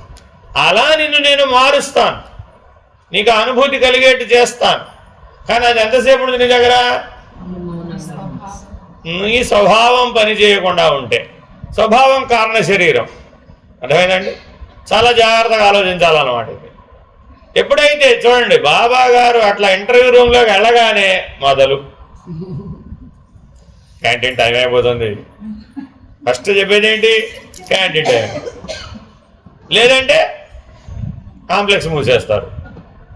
మూడోది ఏంటి? అర్జెంటుగా బయటికి వెళ్ళాలి. ఇంకా ఆయన శాంతం ఎదురేది మందిరంలోకి వెళ్ళరండి. ఎంతమంది ఎన్నిసార్లు చూశానండి, కొన్ని వేల సార్లు చూశానండి నేను. వారే స్వయంగా చెప్పినా కూడా ఆ గ్రహింపు లేదు. మరి ఇప్పుడు నేను అజ్ఞానం అనాలా, అవిద్య అనాలా? సాధన చతుష్టయ సంపత్తి లేకపోవడం వెరీ వెరీ ఇంపార్టెంట్. మీరు ఇదే పరిస్థితి ఏ దేవాలయానికి వెళ్ళినా ఉంటుందండి. ఇక్కడేమో లైవ్లో ఉంది, అక్కడేమో పరోక్షంగా ఉంది. ప్రత్యక్షంగానే అక్కడ పరోక్షంగా ఉంది, అంతే తేడా. మీరు దేవాలయం కట్టుకున్నారండి, అక్కడ కూడా ఉంటుంది. ప్రతిష్ఠ చేస్తే అక్కడ కూడా దివ్యత్వం ఉంటుంది. ఆ దివ్యత్వం అనుభవించగలిగే శక్తి నీకుండా, అది కూడా షేర్ చేసే దివ్యత్వమే. ఆ మంత్రాలు తంత్రాలు పూజ చేసామండి, చేస్తే ఏమిటవుతుంది? ఆ ప్రాంతం అంతా దివ్యత్వం అనే ఆరా వస్తుందండి, వైలెట్ కలర్ ఏర్పడుతుంది అన్నమాట. మనం అందులో ఉన్నప్పుడు అలాగే ఉంటాం. మిగిలిన రంగులన్నీ మాసిపోతాయి, ఆ అసూక్ష్మం మీద ప్రభావితం కాకుండా ఉంటాయి. నీ స్వభావం మారిపోతుంది. అలా ఉండగా ఉండగా ఉండగా కొంతకాలానికి ఏమవుతుంది? స్వభావం మారిపోతుంది. అది సత్సంగ ఫలం, అది సాధు సజ్జన సాంగత్యం యొక్క ఫలం, అది దైవ దర్శనం యొక్క ఫలం, అదే దైవ బలం. దైవ బలం లేకపోతే, దైవ భావన లేకపోతే దేహ భావనను మనం దాటలేము. కాబట్టి సాధన చతుష్టయ సంపత్తి ద్వారా ఏం చేయాలి? నువ్వు దేహ భావనను విడిచిపెట్టాలి. దాని యందు వైరాగ్యం ఉండాలి. దేహ భావన ఎందు ఉండాలి, వైరాగ్యం ఉండాలి. దైవ భావన యందు ప్రీతి ఉండాలి. అదేనండి, ఇటు ఉండాలి. ఇదేమో స్వవర్ణాశ్రమ ధర్మాచార పరాయణత్వం.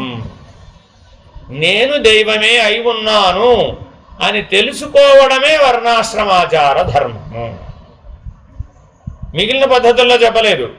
నువ్వు ఏవైనా చదివి ఉండొచ్చు కాక, నువ్వు ఏ పనైనా చేస్తున్నవాడివి అయి ఉండవచ్చు కాక, నీవు దైవమే అయి ఉన్నావు. మౌలికంగా నువ్వెవరు? దైవమే. కానీ దాని మీద ఎన్ని ముసుగులు వేసేసాం? ఎన్ని వేసేసాం? ఏమో నీ ఇష్టం, లిస్టు రాసుకోవచ్చు. నువ్వు అన్ని ముసుగులు వేసేసావు. మరి ఇప్పుడు ఈ ముసుగుల కింద ఏమైపోయింది? ఆ దైవత్వం మరుగైపోయింది, మరుగుకుపోయింది. మరి నీ స్వవర్ణాశ్రమ ధర్మాచార పరాయణతో ఏం చెప్తోంది? నాయన, నువ్వు దైవం అని తెలుసుకో. అల్టిమేట్గా మానవుడై పుట్టినందుకు నువ్వు పొందదగినటువంటి ఉత్తమమైనటువంటి ఉన్నతమైనటువంటి నిర్ణయం ఏమిటయ్యా? జీవేశ్వరో అభిన్న, జీవో బ్రహ్మైవ నా పర. భేదం లేదండి బాబు. బాబా వారిని ఒక ఇంటర్నేషనల్ జర్నలిస్ట్ అడిగాడు, ఏమిటండి మీ గొప్ప? ఇంతమంది మీ కాళ్ళ పడుతున్నారు, ఏమిటో మా విదేశీయులు కూడా, బాగా చదువుకున్న వాళ్ళు కూడా, యూనివర్సిటీ ప్రొఫెసర్లు, ఛాన్సలర్లు వచ్చి మీ కాళ్ళ మీద పడుతున్నారు, ఏమిటి మీ గొప్ప అని అడిగాడు. నేనేం చెప్పలేదే నేను గొప్పని, కాకపోతే ఒక విషయం ఉంది, నేను భగవంతుడిని నేను తెలుసుకున్నా, నేనేం తెలుసుకున్నానో మీకు అది చెప్తున్నా. నేనేం కొత్త చెప్పడంలే, నేను భగవంతుడని తెలుసుకున్నా, మీరు భగవంతుడేనని నేను తెలుసుకున్నటువంటి జ్ఞానంతో చెప్తున్నా మీకు, అంతే నేను చెప్తున్నది. కానీ వాళ్ళు ఏమంటున్నారు, మేము ఎప్పటికీ భగవంతుడు కాదని ప్రశాంతంగా ఉన్న చోటే ఉంటున్నారు, వాళ్ళు మారటం లేదు. మరి వాళ్ళని మార్చే ప్రయత్నం చేస్తున్నాను. నేను మనసులని మార్చడానికి వచ్చిన అవతారమే కానీ తలలు తరగడానికి వచ్చిన అవతారం కాదు, తలపులను మార్చడానికి వచ్చినటువంటి అవతారం. ఎలా మారుస్తారండి మీరు? నేను ఎలా భగవంతుడిని తెలుసుకున్నానో అలాగ వాళ్ళని కూడా భగవంతుడు తెలుసుకోమని ఆ భగవద్ అనుభూతిని ఇవ్వడం కోసం వచ్చాను. నా సమక్షంలో ఎవరైనా పొందేది అదే. ఏమిటది? భగవద్ అనుభూతి, దివ్యత్వ అనుభూతి. అప్పుడు వాళ్ళ జీవితం ఏమవుతుంది? దివ్య జీవనం అయిపోతుంది, అంతే. ఆ మార్పు తీసుకురావడం కోసం వచ్చా.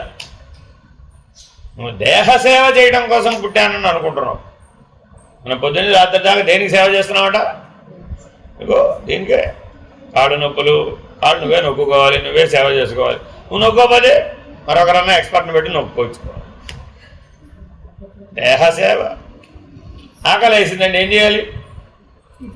దేహసేవేగా. అలసిపోయావండి, విశ్రాంతి తీసుకోవాలా వద్దా? అది ఎవరి సేవ? దేహసేవే. పవళింపు సేవ కూడా దేహసేవే. ఇందులో దైవం ఏదండి? పొద్దున్న లేచింది మొదలు రాత్రి నిద్రపోయే వరకు ఎక్కడైనా దైవం అనే అంశం ఏది అసలు? అక్కడ ఎక్కడ చూసినా దేహసేవే. దైవ సేవ ఎక్కడుంది అక్కడ? మరి ఏం చేయమంటానండి? ఇదే దైవంగా భావించి చేయబోయే భావంలో దీనినే దైవంగా భావించు అంటే అర్థం ఏమిటి? అన్నం బ్రహ్మేతి, ప్రాణం బ్రహ్మేతి, మనో బ్రహ్మేతి, విజ్ఞానం బ్రహ్మేతి, ఆనందం బ్రహ్మేతి. ఏది కాదయ్యా? అన్నీ బ్రహ్మమే. బ్రహ్మాండమంతా బ్రహ్మమే గనక ఉంటే ఇది బ్రహ్మము కాదని చెప్పడానికి నువ్వెవరివి? నీకేం అధికారం? దాన్ని ఆధారం చేసుకుని పుట్టినటువంటి తల్లిని ఆధారం చేసుకుంటూ పుట్టినటువంటి పిల్లలు కలియుగం అంటే ఏమిటి అని అడిగారట బాబావారు. ఏమి లేదమ్మా, తల్లిని ఆధారం చేసుకుని పుట్టిన పిల్లలు తల్లికి ఏమీ తెలియదు అంటాడు. చూసుకోండి, ప్రతి ఇంట్లో పిల్లలందరూ తల్లికి ఇచ్చే సర్టిఫికేట్ ఏమిటండి? నీకేం తెలీదమ్మా. వాడు ఎక్కడి నుంచి ఊడిపడ్డాడు? ఆకాశం నుంచి ఊడిపడ్డాడు. తల్లిదండ్రుల దగ్గరకు వచ్చి పిల్లల్ని అదే కలియుగం ఉంటుంది, వేరే ఏం లేదు. వేరే యుగాలలో ఎవరు అట్లా అనలేదట. అందుకని రాముని ఉదాహరణగా చెప్తా. పితృవాక్య పరిపాలన, ఏం మాతృవాక్య పరిపాలన అక్కర్లేదా అన్నట కలియుగంలో. ఓరే, ఆవిడ ఆల్రెడీ ఆయన్నే అనుసరిస్తుందిగా, ప్రత్యేకంగా అక్కడ చెప్పక్కర్లా. వారు వేరు కాదు. కలియుగానికి వచ్చేటప్పటికి ఎవరికి వారే యమునా తీరే. నీ ఖాతా వేరే, నా ఖాతా వేరే. నీ కష్టాలు వేరే, నా కష్టాలు వేరే. నీ జీవితం వేరే, నా జీవితం వేరే. నీ దేశం వేరే, నా దేశం వేరే. ఇప్పుడు ఇక్కడ దాకా వచ్చేసామండి. భార్యాభర్త పెళ్లి చేసుకుంటారండి, ఇద్దరు చెరో దేశంలో ఉద్యోగం చేస్తూ ఉంటారు, అంతే. ఎప్పుడో కలుస్తారు, ఎప్పుడో వారానికో, నెలకో, సంవత్సరానికో ఒకసారి. ఎప్పుడన్నా hello, hi hi how are you, video call ఉంది కదా ఇప్పుడు, అంతే. మరి ఇప్పుడు ఈ ఈ ఈ రకమైనటువంటి జీవితం దివ్యత్వాన్ని ఇస్తుందా? ఇవ్వలేదు కదా. సంతృప్తినిస్తుందా? ఇవ్వలేదు కదా. మరి ఎప్పుడు దేహ సేవకే దృష్టి పెట్టేటప్పటికి అసంతృప్తి బలం. కారణం ఏమిటయ్యా? 3 విడిచిపెట్టేసావు. ఈ సూత్రంలో 3 చెప్పాడండి. ఒకటేమిటి? స్వవర్ణాశ్రమ ధర్మాచరణ వదిలేసావు. అసలు నీకు ఈ ఆరా చూడగలిగే శక్తే లేదు ప్రస్తుతం. ఆ తెలివి లేదు, ఆ దృష్టి కూడా లేదు. ఒక వ్యక్తిని చూడగానే అతనిలో బ్రహ్మ కళలు ప్రకటితం అవుతాయట, అతని జ్ఞానాన్ని బట్టి. మరి అటువంటి బ్రాహ్మీభూత స్థితిలో ఉన్నటువంటి వాడిని చూస్తేగా అసలు నువ్వు అనుభవం ఉంటేగా. ఆయన చూస్తే సాక్షాత్తు భగవంతుని చూసినట్టేనండి అనే అనుభవం నీలో ఉందనుకోండి, అప్పుడు ఆ ప్రమాణం మీద చూస్తావు. వారి సంగతి వారు సాక్షాత్తు మహానుభావులు అంటాం కదా. అప్పుడు మరి అదే వర్ణం ఇక్కడ కనబడలేదే, నిన్ను నువ్వే అద్దంలో చూసుకున్నావండి, అప్పుడేం కనబడుతుంది? ఆ తెలివితో చూడాలట, అప్పుడు మన రంగు ఏమిటో బోధపడిపోతుంది. FGRలో ఏ రంగులో ఉన్నామో అప్పుడు తెలుస్తుంది. ఊరికే చర్మపు రంగు కాదు, నీ చుట్టూ ఉన్న కాంతి వలయాన్ని బట్టి నీ వర్ణం ఏమిటి. రెండవది ఆశ్రమం. నువ్వే ఆశ్రమంలో ఉన్నావు. వేదం చెప్పిందండి, నీ ఇష్టం వచ్చిన ఆశ్రమ ధర్మాన్ని నువ్వు చేస్తున్న దాన్ని బట్టి చెప్పలేదు. 25 ఏళ్ల వరకు బ్రహ్మచర్యం, 50 ఏళ్ల వరకు గార్హస్థ్యం, 75 వరకు వానప్రస్థం, 70 తర్వాత సన్యాసం. అందరికీ సమానం. నువ్వు పుచ్చుకున్నా పుచ్చుకోకపోయినా అది సృష్టి ధర్మం పొమ్మనండి. నేను పెళ్లి చేసుకోలేదండి, అయినా నువ్వు గృహస్థువే అంతే. ఎందుకని ఆ గార్హస్థ్యం నీ మనసులో ఉంది కానీ బయట లేదు. నా సంసారం అన్న గొడవ ఎవరిలో ఉంది? లోపల ఉంది, బయట అక్కడ ఉంది. పెళ్లి చేసుకుంటే సంసారం వచ్చినాడు, పెళ్లి చేసుకోకపోయినా సంసారం వస్తుంది. 10 ఏళ్ళు దాటితే ఖచ్చితంగా వచ్చేస్తుంది నేను నాది.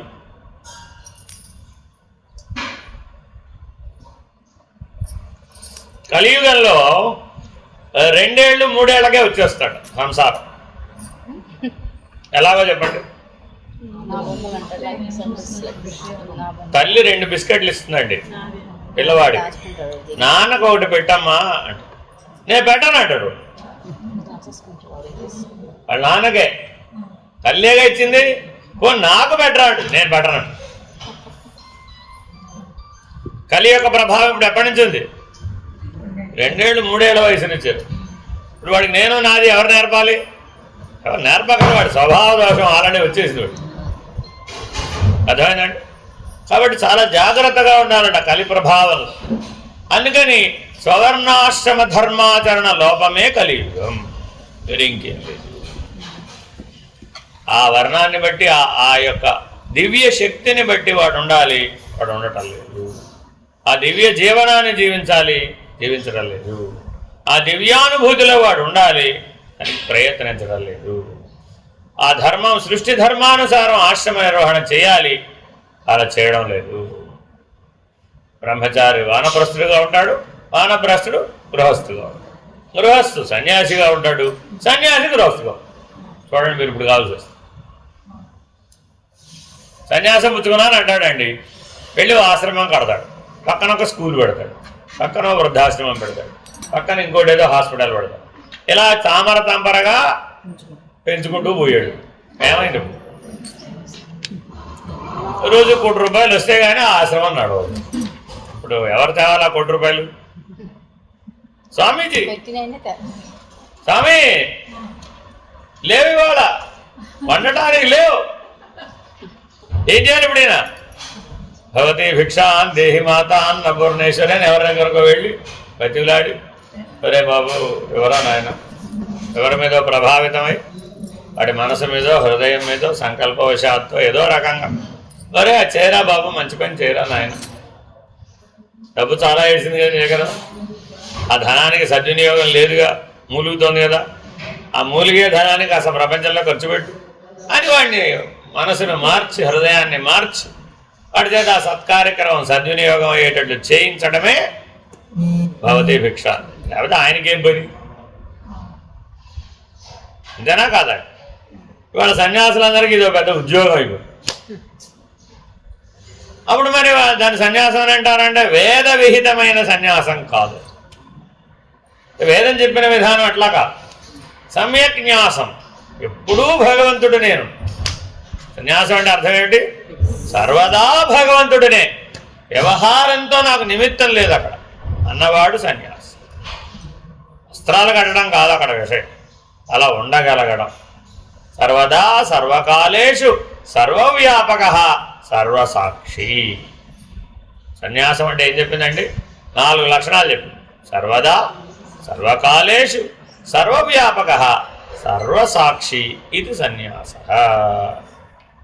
అదినా సన్యాసం అంటే. మరి అలా ఉన్నారా లేదా? ఆయన ఉన్నారు. ఎక్కడో ఆఫ్రికాలో ఆయన ఎవరో యేసు ప్రభువుకి పాటలు పాడుకున్నాడండి. ఈయనకి ఏం పని? ఇక్కడి నుంచి అక్కడికి వెళ్ళి, ఓ నన్ను పిలిచావా నువ్వు? వచ్చా నేను, డోంట్ వరీ, నేను పిలిచి నిన్ను కాదు బొమ్మన్నాడు ఆయన. ఇక్కడ పక్కన ఎదురుకుండా యేసు ప్రభు బొమ్మ పెట్టుకోండి. ఈయనేమో ఈయన వచ్చాడు, ఈయన వస్తే నేను నిన్ను పిలవలేదన్నాడు. నన్నే పిలిచావురా బాబు అంటాడు ఆయన. ఆయన ఏమన్నాడు? నేను పిలవలేదు బాబు, నువ్వెవరో నాకు తెలియదు. అయినా సరే నువ్వు పిలిచిన దైవాన్ని నేనే అని ఆయనకి సాక్షాత్కారం ఇచ్చి ఆయన సమస్య పరిష్కరించి ఆయన వేదన పోగొట్టి, భగవంతుని పని ఏమిటండి? నీ వేదన పోగొడతాడు, పనిని సాధించడానికి కావలసిన ప్రజ్ఞాబలాన్ని ఇస్తాడు. గుర్తుపెట్టుకోవాలండి, ఒక పనిని సాధించడానికి బుద్ధిబలం కావాలి, ఆ ప్రజ్ఞాబలాన్ని ఇస్తాడు అంతే భగవంతుడు. శ్రీకృష్ణుడు అర్జునుడు ఏమన్నాడు? నా రథం మీద ఉండి చాలన్నాడు అంతే. ఎంత తెలివిగా అడిగాడు. రథం మీద ఉంటే ఆయనకేం దెబ్బలు తగలవా, గాయాలు అవ్వవా? మీరు ఒప్పుకున్నాడా లేదా? పరమాత్మ ఎక్కడన్నా గుర్రాలు తోడడానికి మనం ఒప్పుకుంటాడు. పొరపాటున ఎవడైనా మిమ్మల్ని డ్రైవర్ పనికి రమ్మంటే వెళ్తారా? అది కూడా ఎక్కడ యుద్ధంలో. ఇంటి దగ్గర డ్రైవింగ్ ఏదో రోడ్డు మీద డ్రైవింగ్ కాదు ఇది. అక్కడ యుద్ధం, ప్రపంచ యుద్ధం జరగబోతుంది. ఆ ప్రపంచ యుద్ధంలో నాకు డ్రైవర్గా రావయ్యా నిన్ను పిలిచారనుకోండి, ఎవరైనా వెళ్తామా? ఎందుకని? తిరిగి వస్తామో తెలియదుగా. డ్రైవర్ అయితే మాత్రం తిరిగి రావాలని ఏమన్నాడు ఆయన? నేను రావడం కాదు, నిన్ను కూడా ఇంటికి క్షేమంగా తెస్తా. Don't worry, I am here. నేనే యుద్ధం చేయను, కాకపోతే ఆయుధము ధరించను, యుద్ధం చేయను. కాకపోతే అప్పుడప్పుడు సలహాలు ఇస్తుంటా, జాగ్రత్తగా ఉండవాలి బాబు, అటు ఆ టైం మాకు ఇటు ఇటు ఇటు కాదు అటు చెప్తూ ఉంటా. నీకు ఆ జాగ్రత్తలు పాటిస్తే చాలు. నువ్వు ఆ ప్రజ్ఞాబలంతో, ఆ బుద్ధి బలంతో, ఆ తెలివితో నీ కార్యం పూర్తయింది. కాబట్టి బంధం నుంచి విడిపించుకోవడం కోసం మనం భగవంతుడిని ఆశ్రయించామండి. భగవంతుడు మనకే తెలివినిస్తాడు? బంధమోచనం, బంధం నుంచి విడిపడేయండి ప్రజ్ఞాబలాన్ని ఇస్తాడు. అంతేగాని ఆయన చేతితో వచ్చి కట్లేము ఎప్పుడెక్కడ. ఇంకా అక్కడ ఉంటే అసలు కట్లు ఎందుకని? చెట్టును మనమే పట్టుకున్నాం, గుణావేశాన్ని మనమే పిలిచాం, స్వభావజన్యమైనటువంటి అవిద్యతో మనం జీవిస్తాం. ఈ మూడింటిని తొలగించాలంటే ఏం కావాలి మనకి? ప్రజ్ఞాబలం ఉండాలి. అందుకని భగవద్గీత ఏం చెప్పింది? స్థితప్రజ్ఞుడివై జీవిస్తే తప్ప నీకు వీటిలోంచి విమోచనం లేదు. కాబట్టి సాధన చతుష్టయ సంపత్తి అయినటువంటి వాటిలో ముఖ్యమైనది ఏమిటయ్యా? వైరాగ్యమే. వైరాగ్యం అంటూ కనుక ఉంటే వివేకం వచ్చేస్తుంది. వైరాగ్యం లేదనుకోండి, ఎంత ప్రయత్నించినా వివేకం వాచా వేదాంతం వరకే ఉంటుంది. వాళ్ళందరికీ అన్నీ తెలిసినట్టు ఉన్నాయా లేదా? ప్రతి వాళ్ళు అన్నీ తెలిసినట్టే మాట్లాడుతున్నారా లేదా? అని మరి ఆయనకు అనుభవాలు ఎందుకు లేదు? వైరాగ్యం లేదు కాబట్టి వాచా వేదాంతంగా మిగిలిపోయింది. సరే, జాగ్రత్తగా గమనిస్తే వైరాగ్యం వివేకం ఉన్నాయనుకోండి, సమాధి షట్క సంపత్తి వచ్చేస్తాయా రావా? వచ్చేస్తాయి. ఎందుకని? అవి అనుషంగికం. అర్థమైందండి? మార్కెట్కి వెళ్ళారండి, అరటి పండు వితౌట్ తొక్క ఇవ్వమన్నారు. తొక్క లేకుండా అరటి పండు ఎలా వస్తుంది? రాదు కదా. ఎందుకని? తయారవడం అలా తయారవుతుంది. కాబట్టి వివేక వైరాగ్యాలకు సమాధి షట్క సంపత్తి రక్షణ కవచం. ఈ పండు ప్రధానమా తొక్క ప్రధానమా? పండే కదా, అంతేనా కదా? అదే ఒక ఆవుకు అరటి పండు పెట్టావు, ఏం చేసింది? ఒక కోతికి పెట్టావు, నీ అంతటి తెలివైంది, చక్కగా ఒలుచుకు తింటు. అదే మొత్తం తినేసేదండి, చక్కగా ఒలుచుకు తింటుంది కోతి. అయ్యో, ఆవుకిస్తే మిగిలిన ఏ జీవులకైనా ఇవ్వండి అరటిపండు, అది మొత్తంగా తినేస్తుంది. ఒక్క కోతే చక్కగా ఒలుచుకొని నీలాగా తినేసి పారేస్తుంది. చింపాంజీ, అది కూడా కోతి జాతే, అంతా ఒకటే జాతే. చాలా జాగ్రత్తగా అర్థం చేసుకోవాలంటే. కాబట్టి ఇప్పుడు దానికి కూడా వివేకం ఉందా లేదా? Very very important. మరి ఇప్పుడు వివేకం వైరాగ్యం ఈ రెండు ఉంటే సమాధి షట్క సంపత్తి అనుషంగికం. ఈ రాదండి, వైరాగ్యంలో నుంచే వివేకం వస్తుంది, సందేహం లేదండి. ఎందుకని అంటే వివేకంతో నువ్వు కారణ శరీరాన్ని తొలగించే ప్రయత్నం చేయవచ్చు, కానీ సూక్ష్మ శరీరం వైరాగ్యం లేకుండా రద్దవుతుంది. సూక్ష్మ శరీరం ఉన్నంతకాలం కారణ శరీరాన్ని పుట్టిస్తుంది, కారణ శరీరం ఉన్నంతకాలం సూక్ష్మ శరీరాన్ని పుట్టిస్తుంది. ఆ రెండో ఉన్నంతకాలం స్థూల శరీరం రావాల్సిందే, సందేహం లేదు. అందుకని సూక్ష్మ శరీరాన్ని రద్దు చేయాలి అంటే ఉండవలసిన అతి ముఖ్యమైనటువంటిది వైరాగ్యం. కానీ వివేకంతో రద్దు చేయలేదు. కారణ శరీరాన్ని వివేకంతోనే రద్దు చేయడానికి వీలవుతుంది, వైరాగ్యంతో రద్దు చేయడానికి వీలు. కాబట్టి సూక్ష్మ శరీరాన్ని దాటలేని వాడు అసలు కారణ శరీరాన్ని ఎలా రద్దు చేస్తాడు? తెలుసుకోగలవేమో, అది ఆ గోడ వరకు కారణ శరీరం, ఈ గోడ వరకు సూక్ష్మ శరీరం, ఈ గోడ అవతల స్థూల శరీరం. అలా ఏదో విచారణ ద్వారా ఏదో పుస్తకాలు చదివో లేకపోతే 10 సార్లు శ్రవణ మనన నిధిధ్యాసలు చేసో అనేదో గుర్తించే ప్రయత్నం చేయవచ్చేమో, కానీ అధిగమించాలంటే మాత్రం, బయటపడాలంటే మాత్రం ఈ పరిస్థితిలో సూక్ష్మ శరీరం రద్దు చేసుకోవాలన్నవాడికి తీవ్ర వైరాగ్యం ఉండవచ్చు. ఎంత వైరాగ్యం ఉండాలి? బ్రహ్మాండం అర్థమైపోతుంది. Very very important. సరే, ఈ 3 ఉన్నవాడికి మోక్షాపేక్ష సహజంగా ఉంటుందా ఉండదా? ఉంటుందిగా. అరే ఎవరు చెప్పక్కర్లా, ఏవయ్యా నీకు మోక్షం కావాలవుతా అని ఈ 3 ఉన్నవాడిని అడిగాం. వాడేమంటాడు? నాకు మోహమే లేదు. ఎవరికైతే వైరాగ్యం, వివేకం, సమాధి, షట్క సంపత్తి ఉన్నాయో వాడికి ఏం లేదు, ఇప్పుడు మోహం లేదు. వాడికి స్థూల శరీరం మీద భ్రాంతి లేదు, సూక్ష్మ శరీరం మీద భ్రాంతి లేదు, కారణ శరీరం మీద కూడా భ్రాంతి లేకపోవడమే మోహం లేకపోవడం. ఎందుకని? వాడు నేను నాది అనడగా. అంటే ఏమున్నట్టు? ఆ మోహం ఆల్రెడీ ఉన్నట్టే. కాబట్టి మోక్షానికి ప్రయత్నించాలా వద్దా? ప్రయత్నించవలసిందే. ఏమిటయ్యా ప్రయత్నించడం? మోహాన్ని విడవడమే. కాబట్టి ముముక్షత్వం అంటే ఏమిటి? నేను ముముక్షువుగా జీవిస్తున్నానండి అన్నట్టు. అంటే మానవ జీవితం ఎన్ని రకాలుగా సాగుతుందట? బుభుక్షువు, రురుక్షువు, ముముక్షువు. 3 రకాల జీవితాలు ఉన్నాయి. ఒకటేమిటండి? బుభుక్షువు, ఎంతసేపు భోగమే. వాడెవడు? బుభుక్షువు, అర్థమైందండి. ఇంకోటెవడు? రురుక్షువు, వీడేవాడు లోపలికి తిరుగుతాడు అనమాట. 6 వృక్షోర్మునేర్యోగి అని భగవద్గీత సూత్రం అందించి, ఆయన నువ్వు తపస్సు చేయమన్నాం కదా, నీ విధులలో ఏం చెప్పావు? మానవుడైన వాడు తప్పక తపస్సు చేయాలి, స్వర్ణాశ్రమ ధర్మాచరణ చేయాలి. చేస్తేనే ఎవరి కోసం? హరితోషణాత్. మర్చిపోకూడదండి. మళ్ళా నాకు ఆనందం కలుగుతుంది కాదు, హరితోషణాత్, శ్రీహరి ప్రసన్నుడు అవుతాడు. ఎందుకని? మోక్షం అనేది ఈశ్వరానుగ్రహంతో పొందవలసిందే, సాధనతో పొందడానికి వీలుగా. సాధనతో మోక్షం పొందలేరండి, ఈశ్వరానుగ్రహంతో పొందవచ్చు. కానీ సాధన వలన ఈశ్వరానుగ్రహం కలుగుతుంది. Very very important. ఈశ్వరానుగ్రహం లేకుండా మోక్షం రాదు. కానీ ఆ ఈశ్వరానుగ్రహం ఎలా వస్తుంది? సాధన వలన వస్తుంది. దీనికి ఉపమానం చెప్పారు బాబా వారు.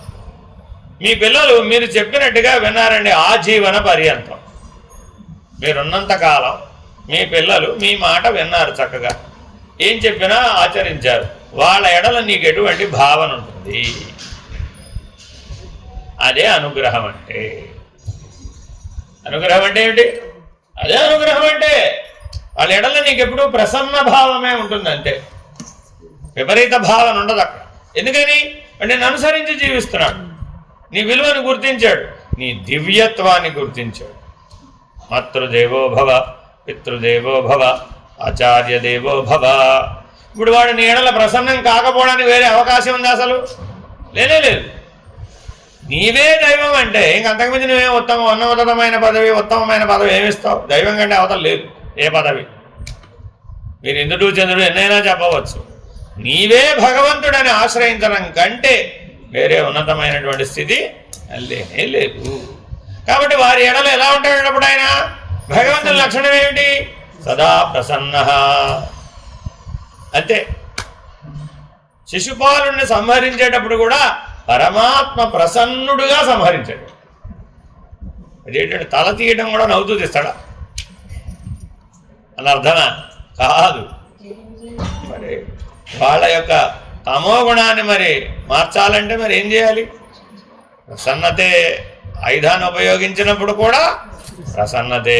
నువ్వు మీ పిల్లవాడిని ఏదో ఒకటి పొరపాటు చేశాడమ్మా, చేస్తే ఓ దెబ్బ వేస్తావు, వేస్తే లేదు చేతిలో ఏదో కర్రో లేకపోతే బెత్తమో లేకపోతే ఒక అట్లకాడ ఉందనుకో, టింగని వాడిని నెత్తి మీద ఉడేస్తాం, వేస్తే కొట్టినట్టేనా? వాడి వేడలో నీకేమన్నా ఏమంటారు వ్యతిరేకత, కక్ష సాధింపు ఉన్నట్టేనా? వాడు వాళ్ళ నాన్నకి చెప్తాడా చెప్పడా అమ్మ వాడు కొట్టిందని? చెప్తాడా చెప్పడా? చదువుతుందిగా మరి వాడికి. చెప్తే ఆయన ఏం చెప్పాడు? నువ్వేం చేసావని అడుగుతాడు. నువ్వేం చేయకపోతే అమ్మని కొడుతుందిరా అంటారు. అంతేనా కాదా? ఒకవేళ వాళ్ళ నాన్న కొట్టాడు, అమ్మ దగ్గరకు వచ్చి చెప్తాడు, అమ్మేమంటుంది? అంతేనా కదా? అడుగుతున్నాడు కదా. అంతేగాని లేకపోతే వెళ్ళి డైరెక్ట్గా నా పిల్లని ఎందుకు కొట్టామన్నాడు పోటాడు. కలియుగంలో అలా ఉన్నారు సుమి. అర్థమైందండి? ఎందుకంటే కారణం లేకుండా ఎవరు ఆ శిక్ష వేయరు. అది శిక్ష కాదయ్యా, శిక్షణ. అందుకే ఆయన ఏమన్నారు? అవతార ధర్మంలో దుష్ట శిక్షణ ఇట్స్ ఎ ట్రైనింగ్. ఈ జన్మకి వాడు తరించలేడు, కనీసం ఈ ఉపాధిని తీసేస్తే ఉత్తర జన్మకి వాడు ఉత్తమ ఉపాధిని పొంది వాడు తరిస్తాడు. వాడంతటి వాడు ఎలాగూ ఆ పని చేసుకోలేడు. కాబట్టి ఆ సహాయం చేసి పెడతాలే. దుష్ట శిక్షణ అంటే భగవంతుడు చేసే సహాయం. అది తల తరగడం కాదయ్యా బాబు, అది కూడా సహాయమే. అందుకని ప్రసన్నంగానే చేస్తాడు. ఏం దానికోసం కోపతాపాలు ఏం తెచ్చుకోవడం. నువ్వు కొట్టాలంటే బీపీ 200 250 వస్తే కానీ కొట్టలేవు. మనకి ఆయనకి ఎంత తేడా ఉందో అర్థమేనండి. కాబట్టి హరితోషణ ప్రసన్నంగా చేస్తారు. సరే, జాగ్రత్తగా గుర్తుపెట్టుకోవాలట. ఈ ముముక్షత్వానికి తీవ్ర వైరాగ్యం వచ్చి యాడ్ అవుతుంది. మొదట్లో ఏ లక్షణంతో ప్రారంభించాము? తీవ్ర వైరాగ్యం. ఆ తీవ్ర వైరాగ్యమే వివేకాన్ని ఇచ్చింది. ఆ వివేకమే సమాధి షట్క సంపత్తిని తెచ్చింది. ప్రత్యేకంగా ప్రయత్నించక్కర్లేదండి. ఎవరికైతే తీవ్ర వైరాగ్యం వివేకం ఉంటాయో వాడు సమాధి షట్క సంపత్తి కోసం ప్రయత్నం చేయక్కర్లా, ఆటోమేటిక్గా వచ్చేస్తాయి అంతే. భగవత్ సన్నిధానంలో ఉంటే ప్రసాదం పెట్టాలండి. ప్రత్యేకమైన ప్రయత్నం చేయాలా వద్దా? అవసరంగా భగవంతుడి సన్నిధానంలో ఉంటే ప్రసాదం తీర్థ ప్రసాదాలు ఆటోమేటిక్గా వస్తాయి. ఇదేనా కాదా? ఈ సమాధి షట్క సంపత్తి తీర్థ ప్రసాదాల వంటి అంతే. కాబట్టి జాగ్రత్తగా ముముక్షత్వం అనేటటువంటి 4వ సంపదని తీవ్రమైన లక్షణంతో పొందాలి. అంటే అర్థం ఏమిటి? తీవ్ర ముముక్షత్వం అంటే అర్థం ఏమిటి? మనందరికీ మోక్షం కావాలా వద్దా? అన్ని పనులు అయిపోయిన తర్వాత. అర్థమైందండి? భగవాన్ బాబా వారిని కూడా ఎంతోమంది మోక్షం అడిగిన వాళ్ళు ఉన్నారండి, లేరనుకోమాకండి. కానీ పక్కనే క్లాస్ పెట్టారు. అన్ని పనులు అయిపోయిన తర్వాత వస్తా స్వామిని దగ్గరికి, అప్పుడు మోక్షం ఎదురు. అన్ని పనులు అయ్యేది ఎప్పుడు? నేను వచ్చేది ఎప్పుడు? మోక్షం ఇచ్చేది ఎప్పుడు? భగవంతుడి దగ్గరకు అందరు ఇదే పనేనండి. నేను ప్రపంచంలో కొన్ని పనుల మీద వచ్చాను ఆల్రెడీ, ఆ పనులన్నీ పూర్తి చేసుకుని వస్తాను స్వామిని దగ్గరికి, నాకు గ్యారంటీగా మీరు మోక్షం ఇవ్వాలి. అప్పుడు భగవంతుడు ఏమనాలి? మోక్షేచ్ఛ ఉన్నట్టా లేనట్టా? ఉంది. మందమోక్షేచ్ఛ. దాన్ని ఏమన్నారండి? మందమోక్షేచ్ఛ. భగవంతుడు కావాలి, మోక్షం కావాలి, కానీ దానికంటే ముందు నాకు చాలా పనులు ఉన్నాయి. అదేనండి. అసలు నేను నాది వదిలే ప్రసక్తి లేదండి బాబు. ఆ నేను నాదనే మోహమును నేను ఎందుకు వదలలేకపోతున్నాను? నాకు చాలా పనులు ఉన్నాయి కాబట్టి, నాకు చాలా బాధ్యతలు ఉన్నాయి కాబట్టి, నాకు చాలా వ్యవహారం ఉంది కాబట్టి అవన్నీ వదలడం కుదరదు. అవన్నీ పూర్తి చేసుకుని వస్తా. నేను 80కో 90కో 100కో 120కో ఎప్పుడో వస్తా. వచ్చినప్పుడు మాత్రం తప్పక మీరు మోక్షం వాగ్దానం. ఎవరెవరికి చేయాలి? ఇప్పుడు భగవంతుడి వాగ్దానం చేయమని భక్తుడు అడుగుతున్నాడు. అర్థమైందండి? ఇదిటా కలియుగం అంటే. వాళ్ళందరూ మనం ఇలాగే ఉన్నాం. ఎందుకని? మందమోక్షేచ్ఛ. మరి ఇప్పుడు వీడు పొందుతాడా? మనకు కూడా భగవంతుడు వెంటనే చాలా మనకంటే తక్కువ అని తెలియడు, ఎక్కువ తెలియడు. తథాస్తు, కల్పాంతం లోపల తప్పక మోక్షం పొందుతాం. ఆశీర్వచనం చేయలేదా? ఇప్పుడు వాగ్దానం చేయలేదా? తథాస్తు. భగవంతుడు ఏమనండి? ఎప్పుడు గుర్తుపెట్టుకోండి, మీరు ఏం అడిగినా భగవంతుడు ఏమి అనడండి. ఆయన పని ఏమిటి? తథాస్తు అంతే. కానీ నీకు ఒక క్లాస్ చెప్తాడు అనమాట, మెలిక. నాయన కల్పాంతం లోపల తప్పక మోక్షం పోతుంది. సరే స్వామి, మనకంత తెలియదు. కల్పాంతం అంటే మనకు తెలియదు కదా, అది ఎప్పటికొస్తుందో మనకు తెలియదు కదా. అదేదో రేపే వచ్చేస్తుంది, ఎల్లుండే వస్తుంది. ఓహో నేను ఎప్పుడు వస్తే అప్పుడు ఇస్తాన్నాడు స్వామి మోక్షం, తెలుసా? సీనియర్ భక్తులు చాలామంది ఉంటారండి, ఇలాగే మాట్లాడతారు. స్వామి మోక్షం ఇస్తాన్నాడండి, ఈ జన్మలోనే మోక్షం ఇస్తాన్నాడండి, నేను పోయే లోపల గ్యారంటీగా ఇస్తానన్నాడండి. కావాలంటే ఈస్ట్ ప్రశాంతిలో ఉన్న పెద్దవాళ్ళు, వెస్ట్ ప్రశాంతిలో ఉన్న పెద్దవాళ్ళ దగ్గరికి వెళితే ఇవే మాటలు చెప్తారు. అంటే అర్థం ఏమిటి? అది ఎప్పుడో ఎక్కడో ఎవరో ఇచ్చేది. అది ఎలా సాధ్యం అండి? అది ఓ వస్తువు కాదు కదా, ఓ సినిమా కాదు కదా, అక్కడికి ఎక్కడికో వెళ్ళి సినిమాలు చూసి వచ్చానంటాను. అర్థమైందండి? అప్పుడు ఎప్పుడో ఎక్కడో ఎవరో ఏదో చేస్తారు, అలా అది మోక్షం కిందకి రాలేదు, అలా జరగదు. కానీ భక్తులందరూ ఇలాగే నమ్ముతారు. Very very important. నా మాట కాదు సమీది, శంకర భగవత్పాదుల మాట ఇది. ఇది కావాలంటే భజగోవిందంలో ఈ మాట ఉంటుందండి. ఏమంటాడంటే భక్తి ఉంది ఆయనకి, కానీ ఆ భక్తి జ్ఞానంగా పరిణమించలేదు, అనన్య భక్తి లేదు, పరాభక్తి లేదు, ఆ భక్తి పరిపక్వత చెందలేదు, దేహభావనతోనే ముడిపడి ఉంది. అంటే ఈ దేహం దానికి ప్రమాణం అంతకాలే చమామేవ, పోయినప్పుడు కదా ఆయన మోక్షం ఇస్తా అన్నాడు, పోయినప్పుడు కదా ఆయన స్మరణ కలగాలన్నాడు, నా అప్పటిదాకా ఆయన భక్తి చేస్తూ ఉండమన్నాడు కదా.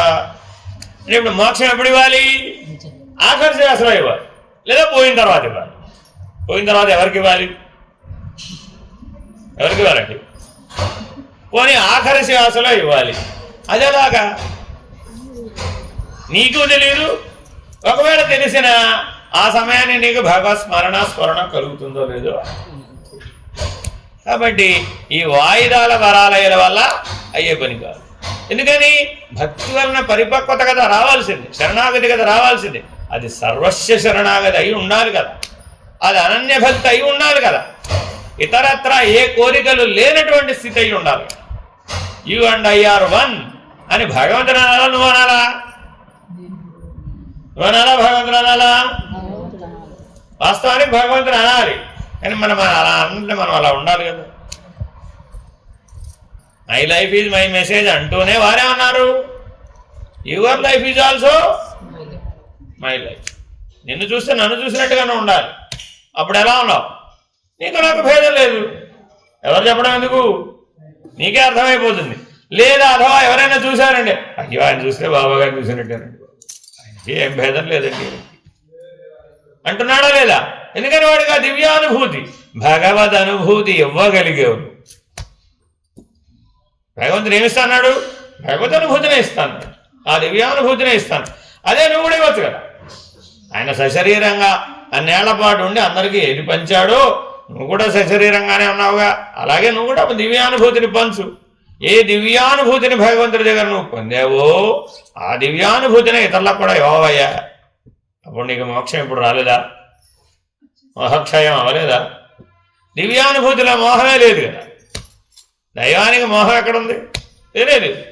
కాబట్టి ఎప్పుడైతే దివ్య జీవనం దివ్యానుభూతిని పొందేవో అప్పుడు మోక్షం సిద్ధ వస్తువు. ఇప్పుడే, ఇక్కడే, ఈ క్షణమే.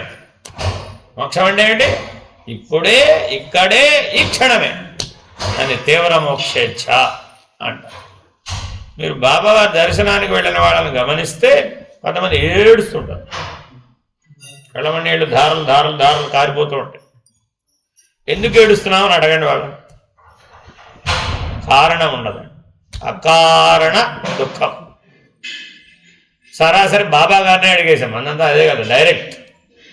ఏమంటే ఇక్కడ మేము చాలామందిని చూసాం, వాళ్ళందరూ ఏడుస్తున్నారు మిమ్మల్ని చూస్తూ. ఇంతమందిని ఏడిపిస్తున్నారు, మీకు భావ్యమేనా? వాడు ఏడవటం లేదన్న. అదేమిటండి, మేము చూసాం కదా, మా కళ్ళతో మేము చూసాం. ఎంతమందో వాడు వెనకాల వరుసలో కూర్చున్నాడు, వాడు మధ్యలో కూర్చున్నాడు, వాడు మిమ్మల్ని చూస్తూ వాడు ఏడుస్తున్నాడు. ఇది అందరికీ అనుభవమేనండి, మీకు కూడా అనుభవం అవుతుంది ఆ స్థితి ఉంటే. అప్పుడు ఒక మాట చెప్పారండి, జీవాత్మ పరమాత్మ యందు లయం కోరుతోందయ్యా, అందుకు వాడికి అలాంటి ప్రతిస్పందన కలిగిన దుఃఖం కాదు. తన స్వస్వరూపంలో లయం అవ్వడం కోసం వాడిలో ఉన్న జీవాత్మ చేసేటటువంటి ప్రయత్నం. దాన్ని మీరు అలా చూస్తున్నారు అంతే. నేను అలా చూస్తున్నాను వాళ్ళ నాలో కలుపుకోవడానికి నేను సిద్ధంగా ఉన్నాను. సముద్రం నదిని కలుపుకోవడానికి ఎలా సిద్ధంగా ఉందో ఈ ఏడిచే వాళ్ళని నాలో వెంటనే కలిపేసుకోవడానికి నేను సిద్ధంగా ఉన్నాను. వాళ్ళకి సాయుధ్యం ఇప్పుడే ప్రసాదిస్తాను. ముక్తి చాలా విధానం అండి. ఏమిటది? సాలోక్య, సామీప్య, సారూప్య, సాయుధ్యం అని 4 రకాల ముక్తులు. ఈ అకారణ దుఃఖంతో తనను తాను పోగొట్టుకోవడానికి సిద్ధపడ్డ జీవాత్మ ఎవరైతే ఉన్నారో పరమాత్మ యొక్క దర్శనం చేత అతనికి ఆ రకమైనటువంటి అనుభవం కలిగింది. కాబట్టి అతనికి నేను ఇచ్చే ఫలితం ఏమిటంటే ఇప్పుడే ఇచ్చేస్తాను సాయుధ్యం. ఎప్పుడో ఇవ్వడం కాదు. వీళ్ళందరికంటే ఈ వచ్చినటువంటి వాళ్ళు 1,00,000 మంది ఉన్నారో లేదా, వీళ్ళందరిలో సరైనటువంటి అనుభవం లాభం పొందిన వాళ్ళు ఎవరిప్పుడు? వాళ్ళే. ఇక్కడే కాదు, మీకు ఏ దేవాలయంలో అయినా కలుగుతుంది. మీకు దివ్యత్వం అనే అనుభూతి కలగానే మీకు కలమనీళ్ళు వస్తాయి. కావాలంటే చూసుకోండి. 30 ఏళ్ళు మిమ్మల్ని చూడలేదు, ఎక్కడో ఉన్నావు, వెళ్ళి చూసావు, ఏం చేస్తావు? తెలుసా? ఎదుటి మిమ్మల్ని చూసి ఏడవలేదు కాదు. ఆనంద భాష్పాలంటే మళ్ళా పోయింది, అక్కడ జీవుడు ఉన్నాడు. అకారణ దుఃఖం అంటారండి దీన్ని. చాలా మంది ఉంటారండి. జీవాత్మ పరమాత్మ యందు లయం అవ్వడానికి చేసేటటువంటి ప్రయత్నం, ఆ ప్రతిస్పందన అది. సరే, అర్థమైందండి. సరే, సమాధి షట్క సంపత్తి అనంతరం తానుగా వస్తాయని చెప్పాం కదా. అవేమిటవి? శమము, దమము, ఉపరతి, తితిక్ష, శ్రద్ధ, సమాధానం. ఇవి మీకు తర్వాత ఇప్పుడు వచ్చే శ్లోకాలలో వివరిస్తాం. కానీ ఈ సాధన చతుష్టయం లభించాలంటే వెరీ వెరీ ఇంపార్టెంట్. తపస్సు చేయాలి, స్వవర్ణాశ్రమ ధర్మాన్ని విడవకూడదు. స్వవర్ణాశ్రమ ధర్మం అంటే ఏం చెప్పాను? ఆ దివ్యానుభూతి. దివ్యానుభూతి 7 వర్ణాలుగా నీలోంచి ప్రకటితమవుతూ ఉంటుంది. నిజంగా నీలోనే గనక ఆత్మజ్ఞానం, బ్రహ్మజ్ఞానం వంటి వివేకం గనక ఉన్నట్లయితే నీ చుట్టుపక్కల కాంతి యొక్క తరంగ దైర్ఘ్యం, విస్తారమైనటువంటి వ్యాపక శక్తి కలిగి ఉండి నిన్ను ఎవరు దర్శించినా, మీరు కొంతమంది స్వామీజీల దగ్గరికి వెళితే ఇలాగేదో ఫలం ఇస్తారా లేదా? ప్రసాదం ఇవ్వాలని ఏం చేస్తారు? ఓ విభూతో, ఓ కుంకుమో, ఓ ఫలమో ఇలా స్పృశించిస్తారు. ఎందుకది ప్రసాదం అయిందండి? ఈ షేర్డ్ ఇస్ డివైన్ కెపాసిటీ. ఆ దివ్యత్వాన్ని ఆ పదార్థంలో ప్రవేశించిందన్నమాట. అది నువ్వు ముట్టుకోగానే నీకు కూడా దివ్యత్వ అనుభూతి కలుగుతుంది, తినంగానే దివ్యత్వ అనుభూతి కలుగుతుంది. అందుకనే దాని ప్రసాదం అన్న. Very very important. ఎప్పుడు ప్రసాదం అయింది? లడ్డూనే ప్రసాదం, మిగిలిన ప్రసాదాలు కావు. అదే పదార్థగతం కాదు ప్రసాదం అంటే. అర్థమైందండి? దేని యొక్క ప్రభావం చేత నీకు దైవం అనుభూతం అవుతుందో అది ప్రసాదం. నీ జీవితమే ప్రసాదం. ప్రసాద బుద్ధేషు హానిరస్యోపనజాయతే. ఎవరికైతే ప్రసాద బుద్ధి కలిగిందో భగవంతుడు చెప్పాడండి, నాయనా నువ్వు మానవుడిగా పుట్టినానే నీకు వివేకం అనేటటువంటి ఒక ప్రసాదాన్ని ఇచ్చేశాను, బుద్ధి అనే ఒక ప్రసాదాన్ని ఇచ్చేశాను ఆల్రెడీ. దాంతో నీ సమస్యలన్నీ పరిష్కారం అవుతాయి ఎప్పుడు సరిగా వాడితే. కాబట్టి ప్రసాద బుద్ధేషు అనిరస్యోపనజాయతే. వెరీ వెరీ ఇంపార్టెంట్ భగవద్గీత వాక్యం. కాబట్టి ఎప్పటికప్పుడు మనం ఎలా ఉండాలి? ప్రసాద బుద్ధితో ఉండాలి. హరి ఓం శ్రీ గురుభ్యో నమః.